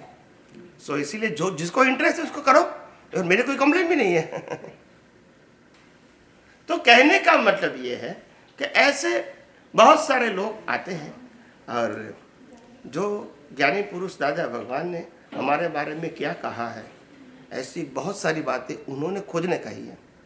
मैं विदेश में नहीं आया था उनकी प्रेजेंस में, बहुत बार कहने के बावजूद भी दादा भगवान ने बहुत बार कहा इन पब्लिकली कि you come with me in abroad. मैंने पासपोर्ट तक नहीं बनाया था क्योंकि मेरी इच्छा ही नहीं थी। आप समझो मेरी बात, जब मेरी इच्छा ही नहीं है तो क्यों मैं प्रयास करूं? और उस जमाने में पासपोर्ट की ऐसी कोई वैल्यू नहीं थी। अगर जिसको अब्रॉड नहीं जाना है तो जाना है, उनके लिए बराबर है, नहीं जाना है तो सोच भी नहीं थी मेरी कि पासपोर्ट बनाना चाहिए। ये सब्जेक्ट भी नहीं था आम आदमी उस जमाने में। ऐसे 3-4 बार विदेश जब गए तब कहा उन्होंने। फिर लास्ट टाइम जब 86 में गए तब भी मेरे को कहा, और मैंने मना किया कि मेरी अभी न सोच है और नहीं कोई मेरे भाव है विदेश आने का। तब दादा ने 86 में आज्ञा किया, पहले रिक्वेस्ट किया कि you come with me. Last year में आज्ञा किया कि कम से कम तू आए या न आए पासपोर्ट बना दे। तो 87 में मैंने पहली बार पासपोर्ट बनाया उनके विदेश जाने के बाद कहने का मतलब ये है, वही लास्ट टाइम 86, उसके बाद तो मार्च में आए ना 87 में, इज लास्ट टाइम। डॉक्टर राजे प्रश्न पूछा, પેલા પુષ્પાબેન બામણને વાણિયા હસબન્ડભાઈ બે, અને ચોથું કંઈક હતું ના રાધે તો ખરા, રાધે આ હસબન્ડભાઈ અને ચોથું કંઈક હતું। 4 જણે પ્રશ્ન પૂછ્યા હતા, બસ 4 ક્વેશ્ચન્સ। અને પછી દાદાએ કીધું કે તમને કેવું લાગ્યું? તો કે દાદા શોર્ટ એન્ડ સ્વીટ આન્સર। તો દાદા કે અમારો તો ચકાસેલો છું, આ તો તમારા માટે। એટલે આ કહેવાનું આપણે I-86 નવસારી હતું તેની વાત છે। એનીવે, અને આ બધું રેકોર્ડિંગમાં છે બધું। पर मेरा कहने का मतलब ये है कि जीवन में आपको नुकसान क्या है वो तो कम से कम सोचो। अपने अहंकार को बाजू में रखो। क्या रखो? अपने सर्कल की सोच को बाजू में रखो, अपनी जड़ता को बाजू में रखो और खुद का प्रोग्रेस के लिए सोचो। प्रोग्रेस का मतलब स्पिरिचुअल बात की बात करता हूँ मैं, भौतिक प्रोग्रेस की बात नहीं करता हूँ। उसके लिए सोचो, तभी आपको समझ में आएगा कि हम कहाँ हैं और हमको कहाँ जाना है। उसके लिए क्या क्या रुकावट है वो समझ में आएगी आपको। मगर आप जहाँ हैं वहाँ आपको लगता है कि ये सही है तो फिर आगे का मार्ग नहीं मिलेगा। कितने सारे पजल एंड प्रॉब्लम हमारे जीवन में समाया हुआ है, जिसका सॉल्यूशन हमारे पास है नहीं, और फिर हम जानते हैं कि हम सब कुछ जानते हैं, ऐसा अहंकार करने से क्या फायदा? क्या फायदा? समझ में आया? अहंकार करने से कोई बेनिफिट नहीं है आपको। इसीलिए कहा कि भी हर महापुरुषों के कई हमको ये हमारे सच्चिदानंद संघ के अंदर जो बड़े बड़े विद्वान लोग आए थे, जी is a very popular person in a group of Dada Bhagwan, जैसे जेपी अमीन। जेपी अमीन ने हजारों प्रश्न किए और लिखा। इसके बाद पहली किताब बनी थी સ્વદેશીની પરદેશી યાત્રા। એની અંદર થીમ છે આપણું 70% બધું મારા જવાબ છે ને એમને કીધેલું ખરું કે તમારું નામ લખું। કોઈ નામ સાથે શું મતલબ છે? મેસેજ ઇઝ ઇમ્પોર્ટન્ટ, નામને શું કરવાનું? Name is nothing important. અને બીજું એક આ પછી જસુભાઈ વકીલ, જે અમારા સંઘના આગળ પડતા કહેવાય, is a very senior person in a spiritual path, okay, not only in Dada Bhagwan. પહેલાં શ્રીમદ રાજચંદ્રમાં હતા ને એ પોતે પણ પ્રવચનકાર હતા। એટલે આવા બધા વ્યક્તિઓને મારી સાથે બહુ પરિચય કેળવવો ગમે, મળવાનો પ્રયત્ન કરે, વાતચીત કરવાનો પ્રયત્ન કરે, પ્રશ્ન પૂછવાનો પ્રયત્ન કરે। આફ્ટર પાસ હવે દાદા ભગવાન, એમની હાજરીની વાત નથી કરતો। ऐसे बहुत सारे प्रसंग हैं, और इसीलिए मैं कहता हूँ कि एक व्यक्ति जब इतना मिशन लेके निकला है अपने पाँव पे खड़ा होके, तभी आपको समझ लेना चाहिए कि वो अपने जीवन में क्या लेकर आए हैं। Pass through the whole life कुछ अच्छा होने वाला है ना। Coming event cast their shadows before, ऐसे रातों रात नहीं होता। ये कोई चमत्कार नहीं है। मेरी लाइफ की कैरियर ही उसी प्रकार की वे टू है, ये कोई रातों रात चमत्कार नहीं है। और आज जो भी साधु संत सन्यासी जब मेरी किताब पढ़ते हैं और मेरा सत्संग सुनते हैं यूट्यूब के अंदर, अभी आज सबके पास मोबाइल है, वो कहने की ज़रूरत नहीं है मेरे को, ओके, सभी साधु संत के पास है। तो वो सुनते हैं और जब मेरे को मिलते हैं तो सबसे पहला उनका ऑब्जर्वेशन होता है, the way you explain the science is amazing. Because बिना किताब रेफरेंस खुद के अनुभव की बात विथ रिस्पॉन्सिबल पर्सन की तरह करना, ये कोई साधारण बात नहीं है। किताबों की बात करना तो इजी, क्योंकि लिखा है, it's a reference, nothing yours. Yes और नो? हमने जब कहा कि विश्व के सभी धर्म फॉर्मेट हैं, दुनिया की कोई किताब में है नहीं, और गलत भी है। हमने कहा कि ये शरीर जो है इसका क्रिएटर, ऑपरेटर, डिस्ट्रॉयर कुदरत है, और एक्सप्लेन किया कि डिजाइन कुदरत की, पंच महाभूत का शरीर कुदरत का, इनको जिंदा रखने के लिए हवा पानी खुराक कुदरत का, और डाइजेस्ट करके ब्लड बना के 24 आवर्स बॉडी में पहुंचाना ये भी कुदरत करते हैं। So that it is create, operate and destroy by the कुदरती। तो ये एक्सप्लेनेशन है नहीं, दुनिया की कौन सी किताब में है? बताइए मेरे को। ज्ञानी पुरुष दादा भगवान ने बताया कि मौन वचन काया की अवस्था मात्र स्थूल संयोग, सूक्ष्म संयोग, वाणी के संयोग पर और पराधीन है, ये कहा। और ये गोल्डन सेंटेंस है और यूनिवर्सल ट्रूथ है, मगर समझे कितने हैं? आज भी वो क्रिया को ही पुरुषार्थ मानते हैं। नहीं समझ में आया? फिर आप कहेंगे मेरे पास विज्ञान है। यस और नो? आपको प्रूफ देना पड़ेगा। If your vision is scientific then explain. ऐसे राउंड राउंड नहीं चलेगा। सिद्धांत का मतलब सिद्धांत, क्रिया करना न करना वो सब्जेक्ट नहीं है। क्रिया को पुरुषार्थ मानना वो रिलेटिव सत्य है, और क्रिया को कुदरती रचना मानना वो सनातन सत्य है। यस और नो? इसमें मेरा तुम्हारा व्यू पॉइंट की बात तो है नहीं, इसलिए क्रिया न करना वो तो सब्जेक्ट है ही नहीं। तो ये सिद्धांत है। और इसीलिए जब हमने कहा कि भाई आप कितनी सारी बातें, मैंने कहा कि ज्ञानी पुरुष दादा भगवान ने तो कहा कि मन वचन काया की अवस्था मात्र कुदरत ना है, लोगों को नहीं समझ में आया। तभी मेरे को बोलना पड़ा कि मन वचन काया वो कर्मों की भुगतान का साधन मात्र है, पुरुषार्थ का साधन नहीं है। भाई बताओ आप तुम्हारे में है ये वाक्य? और गलत भी है, मगर ये वाक्य समझ में आएगा, ये वाक्य से समझ में आएगा कि मन वचन काया वो कर्मों के भुगतान के लिए, पुरुषार्थ के लिए। फिर पहला वाक्य है, उसमें तो पजल था ही, आपको समझ में आया कि नहीं? पहला वाक्य में तो हमने पढ़ा, ज्ञानी पुरुष के पास से मिला कि मन वचन काया की अवस्था मात्र कुदरती रचना है। वो वाक्य करेक्ट है, मगर हम सब क्या समझे कि ये वाक्य भी करेक्ट है और क्रिया को पुरुषार्थ भी मानो, तब सोच सही है। इसीलिए मेरे को बोलना पड़ा कि मन वचन काया वो कर्मों के भुगतान का साधन मात्र है, पुरुषार्थ करने का साधन नहीं है। जब मैं बोलूंगा तो मैं जिम्मेदार नहीं हूं? ऐसे थोड़ी बोला जाता है। तो इसीलिए कहा अध्यात्म विज्ञान को समझना सबके बस की बात नहीं है, मगर धर्म को समझना वो आप समझ सकते हैं अपने अपने लेवल से। विज्ञान समझना वो सबके बस की बात नहीं होती है। और इसीलिए हम भी मानते हैं, हम भी जानते हैं कि ये उनकी मर्यादा है और मर्यादा को हम मानते हैं।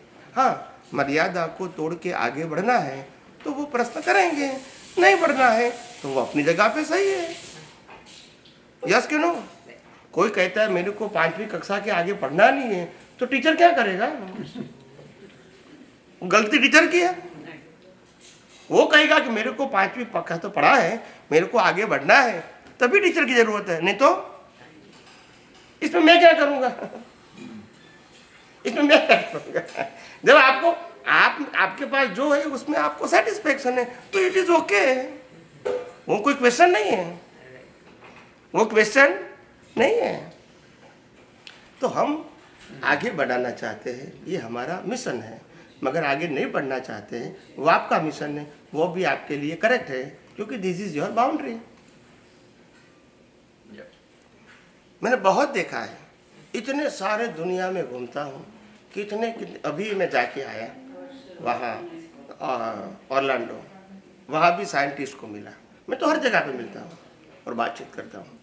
मैं क्यों बातचीत नहीं करूँगा आत्मविश्वास के साथ? कोई भी साइंटिस्ट है, आप समझे ना? जब मेरे को सनातन सत्य बताना है तो दुनिया का कोई भी साइंटिस्ट है, मैं बात कर सकता हूँ। मेरे को कोई फियर, क्योंकि जब मेरा विजन है तो मेरे को क्या तकलीफ है? मैं कोई किताबों की बात नहीं करता हूँ। तो ऐसे दुनिया में है, तो मेरा जीवन ही ऐसा है। और इसीलिए मैंने अपने जीवन में तय किया है, न मंदिर, न संस्था, न शिष्य और न प्रोसेशन, ये 4 चीज मेरे जीवन का मकसद नहीं है। खत्म हो गई बात। This is not my subject. किसका सब्जेक्ट है वो भी मेरा विषय जिसका है वो जाने, मेरा सब्जेक्ट नहीं है। और एक दिन न्यूज़पेपर में आया था टोरंटो के अंदर, 1916 और 17, मेरे को नहीं मालूम, 16 या 17 को, वहाँ के न्यूज़पेपर में, टोरंटो के न्यूज़पेपर में, फर्स्ट पेज ऊपर टाइटल न्यूज़। मेरे साथ पत्रकार, वहाँ के जो एडिटर है, जो मेन, उन्होंने मेरा इंटरव्यू लिया था उनके घर में ही, और उन्होंने फर्स्ट पेज पे फर्स्ट लाइन लिखी थी। मैंने कहा मैं पत्थरों के मंदिर को बनाने के लिए नहीं आया हूँ, मैं जिंदे मंदिरों के अंदर परमात्मा प्रकट करने के लिए आया हूँ। वो आज भी लाइन है, फर्स्ट सेंटेंस हो न्यूज़पेपर की फर्स्ट लाइन। ऐसे न्यूयॉर्क में से भी निकला है, इंडिया में से भी आता है, एवरी वीक आता है, न्यूज़पेपर में आता है, एवरी वीक आता है। बहुत सारे महात्मा लिखते हैं विज्ञान के ऊपर, और हमारे ग्रुप में भी आते हैं, आवश्यक है नहीं? बहुत सारे, मैंने ओपन कर दिया है कि I am not creator and owner of the science. Anyone can realise, anyone can understand, apply, realise and share to the other people. ये मेरी मोनोपोली नहीं है और ओनरशिप भी नहीं है, सबको बताता हूँ। विज्ञान बताओ, विज्ञान कुदरत का था, है और रहेगा। और आपको भी इसी भाषा से बताना है कि हम जो बात करते हैं वो सनातन सत्य है, कुदरत के कानून के ऊपर आधारित है। ये कोई व्यक्ति का विज्ञान नहीं है, इसी तरह बताना है। और जब विज्ञान बताते हो तो मेरे नाम बोलने की जरूरत नहीं है। साइंस इज साइंस, आप समझे ना। आपको कोई पूछे कि आपको ये दृष्टि कहाँ से मिली, तभी मेरा नाम बताना। मगर साइंस बताते हो, आई am not owner and creator of the science. Science तो कुदरत का ही है। इस प्रकार से आपको पेश करना है। અચ્છા, હું એમ કહેતી હતી કે ધારો કે કોઈ બે વ્યક્તિ હોય, ચંદુલાલ અને કાંતિલાલ. હવે કાંતિલાલે ચંદુલાલનું અપમાન કર્યું. ચંદુલાલે એમ કહ્યું કે હું તો શુદ્ધાત્મા છું કરીને છૂટી ગયા. પણ કાંતિલાલે એના અંદર બેઠેલા ભગવાનનું વિરાધના કરી કે જે, તો એ આપ કેવી રીતે સમજાવી શકો? અરે શું પણ તમે જે પ્રેઝન્ટેશન કરો છો એમાં ક્લેરિફિકેશન નથી. You are talking about the persons of the or soul. First you decided. Person. Okay, હવે ફેરથી બોલો. કાંતિલાલ ને ચંદુલાલ બે જ વ્યક્તિ છે, એમાં બે આત્મા ના આવવા જોઈએ. પછી તમે કન્વર્ટ ના કરો, તમે જે બોલો એ ક્લિયર કરો કે કાંતિલાલ અને ચંદુલાલની વાત કરતા બે ફિઝિકલ બોડીની વાત કરો છો, પછી આત્મા ના આવવો જોઈએ પછી. ઓકે, કાંતિલાલે અપમાન કર્યું ચંદુલાલનું. ચંદુલાલ પોતે કહ્યું કે હું તો શુદ્ધાત્મા છું કરીને છૂટી ગયા. તો કાંતિલાલે જ્યારે ચંદુલાલની અંદર બેઠેલા ભગવાનનું અપમાન કર્યું, જો પાછું અંદરનું આવી ગયું. પાછું મેં તમને કહ્યું તમે બોડીની વાત કરો છો કે સોલ ને, તમે બોડીની વાત કરો છો, પછી અંદર કેમ આવ્યું પાછું? અચ્છા, where is your presentation? You are talking about the physical body or soul? નહીં, હું જે રીતે કહું છું એ રીતે આપ કઈ રીતે એક્સપ્લેન? હું એ જ કહેવા માંગુ છું કે તમારું કન્ફ્યુઝન શું છે હું સમજી ગયો છું અને જવાબ બી તૈયાર છે, પણ તમારા પ્રેઝન્ટેશનમાં ક્લેરિટી નથી, આટલું જ કહેવા માંગુ છું. તમારો પ્રશ્ન એ છે કે ભાઈ ચંદુલાલે કાંતિલાલનું અપમાન કર્યું, પણ ચંદુલાલ એવું માને છે કે હું શુદ્ધાત્મા છું, પણ કાંતિલાલનું જે અપમાન થયું એ તો શુદ્ધાત્માને માનતા નથી, તો એનું શું? તમે હમણાં એકનું કહ્યું તો હું એકનો જવાબ આપું, પછી બે માને છે. નહીં, તમારો પ્રશ્ન ક્યાં છે? બે જણા માને છે તો પછી બંનેનો હિસાબ જ છે ને. નહીં, હિસાબ તો છે, પણ અંદર બેઠેલા પરમાત્મા ભગવાનનું અપમાન કરે એનું શું? કોઈ પરમાત્માનું અપમાન કરી શકે? અપમાન અને માન એ પ્રકૃતિનો સબ્જેક્ટ છે કે પરમાત્માનો? માન અપમાન સબ્જેક્ટ કોનો છે? એ રિલેટિવ સત્ય છે કે સનાતન સત્ય? અને પરમાત્મા સનાતન સત્ય કે રિલેટિવ સત્ય? પરમાત્મા રિલેટિવ સત્ય છે. તમે ક્લિયર નથી તો પછી હું શું કરું? આટલા વર્ષોથી તમે શું પ્રાપ્ત કર્યું એ તમે પ્રેઝન્ટ કરી દીધું. એમોંગ ધ ઓલ મહાત્માસ, what is your understanding and what you achieve from this group? You are confused.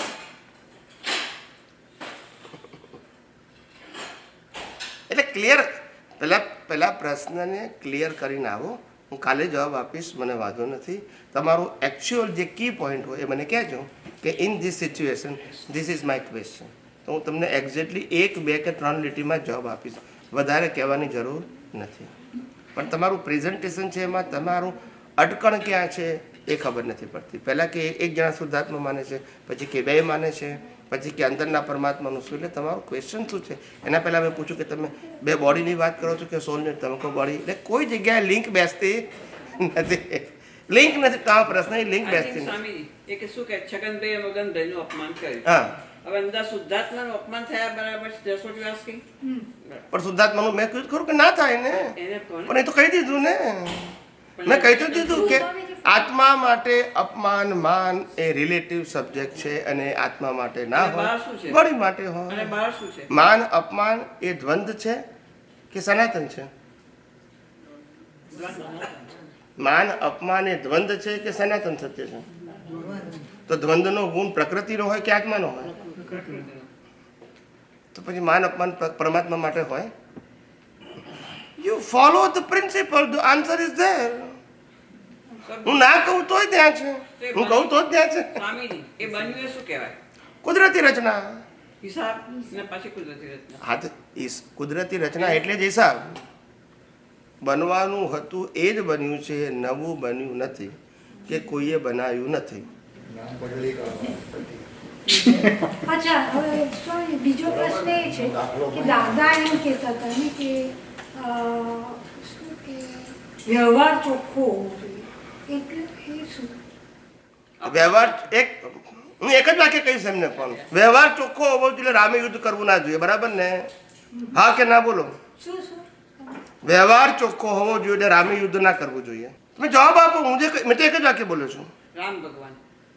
Ram ભગવાને યુદ્ધ કરવું ના જોઈએ, એવું તમે કહેવા માંગો છો? ના, મને એનું એક્સપ્લેનેશન જોઈએ છે, વ્યવહાર ચોખ્ખો. પણ હું તમને કહું છું ને, એટલે તમે ચોખ્ખો કોને કહો છો એને મેં દાખલો આપ્યો, હવે તમારે કહેવાનું ચોખ્ખો કોને કહેવાય?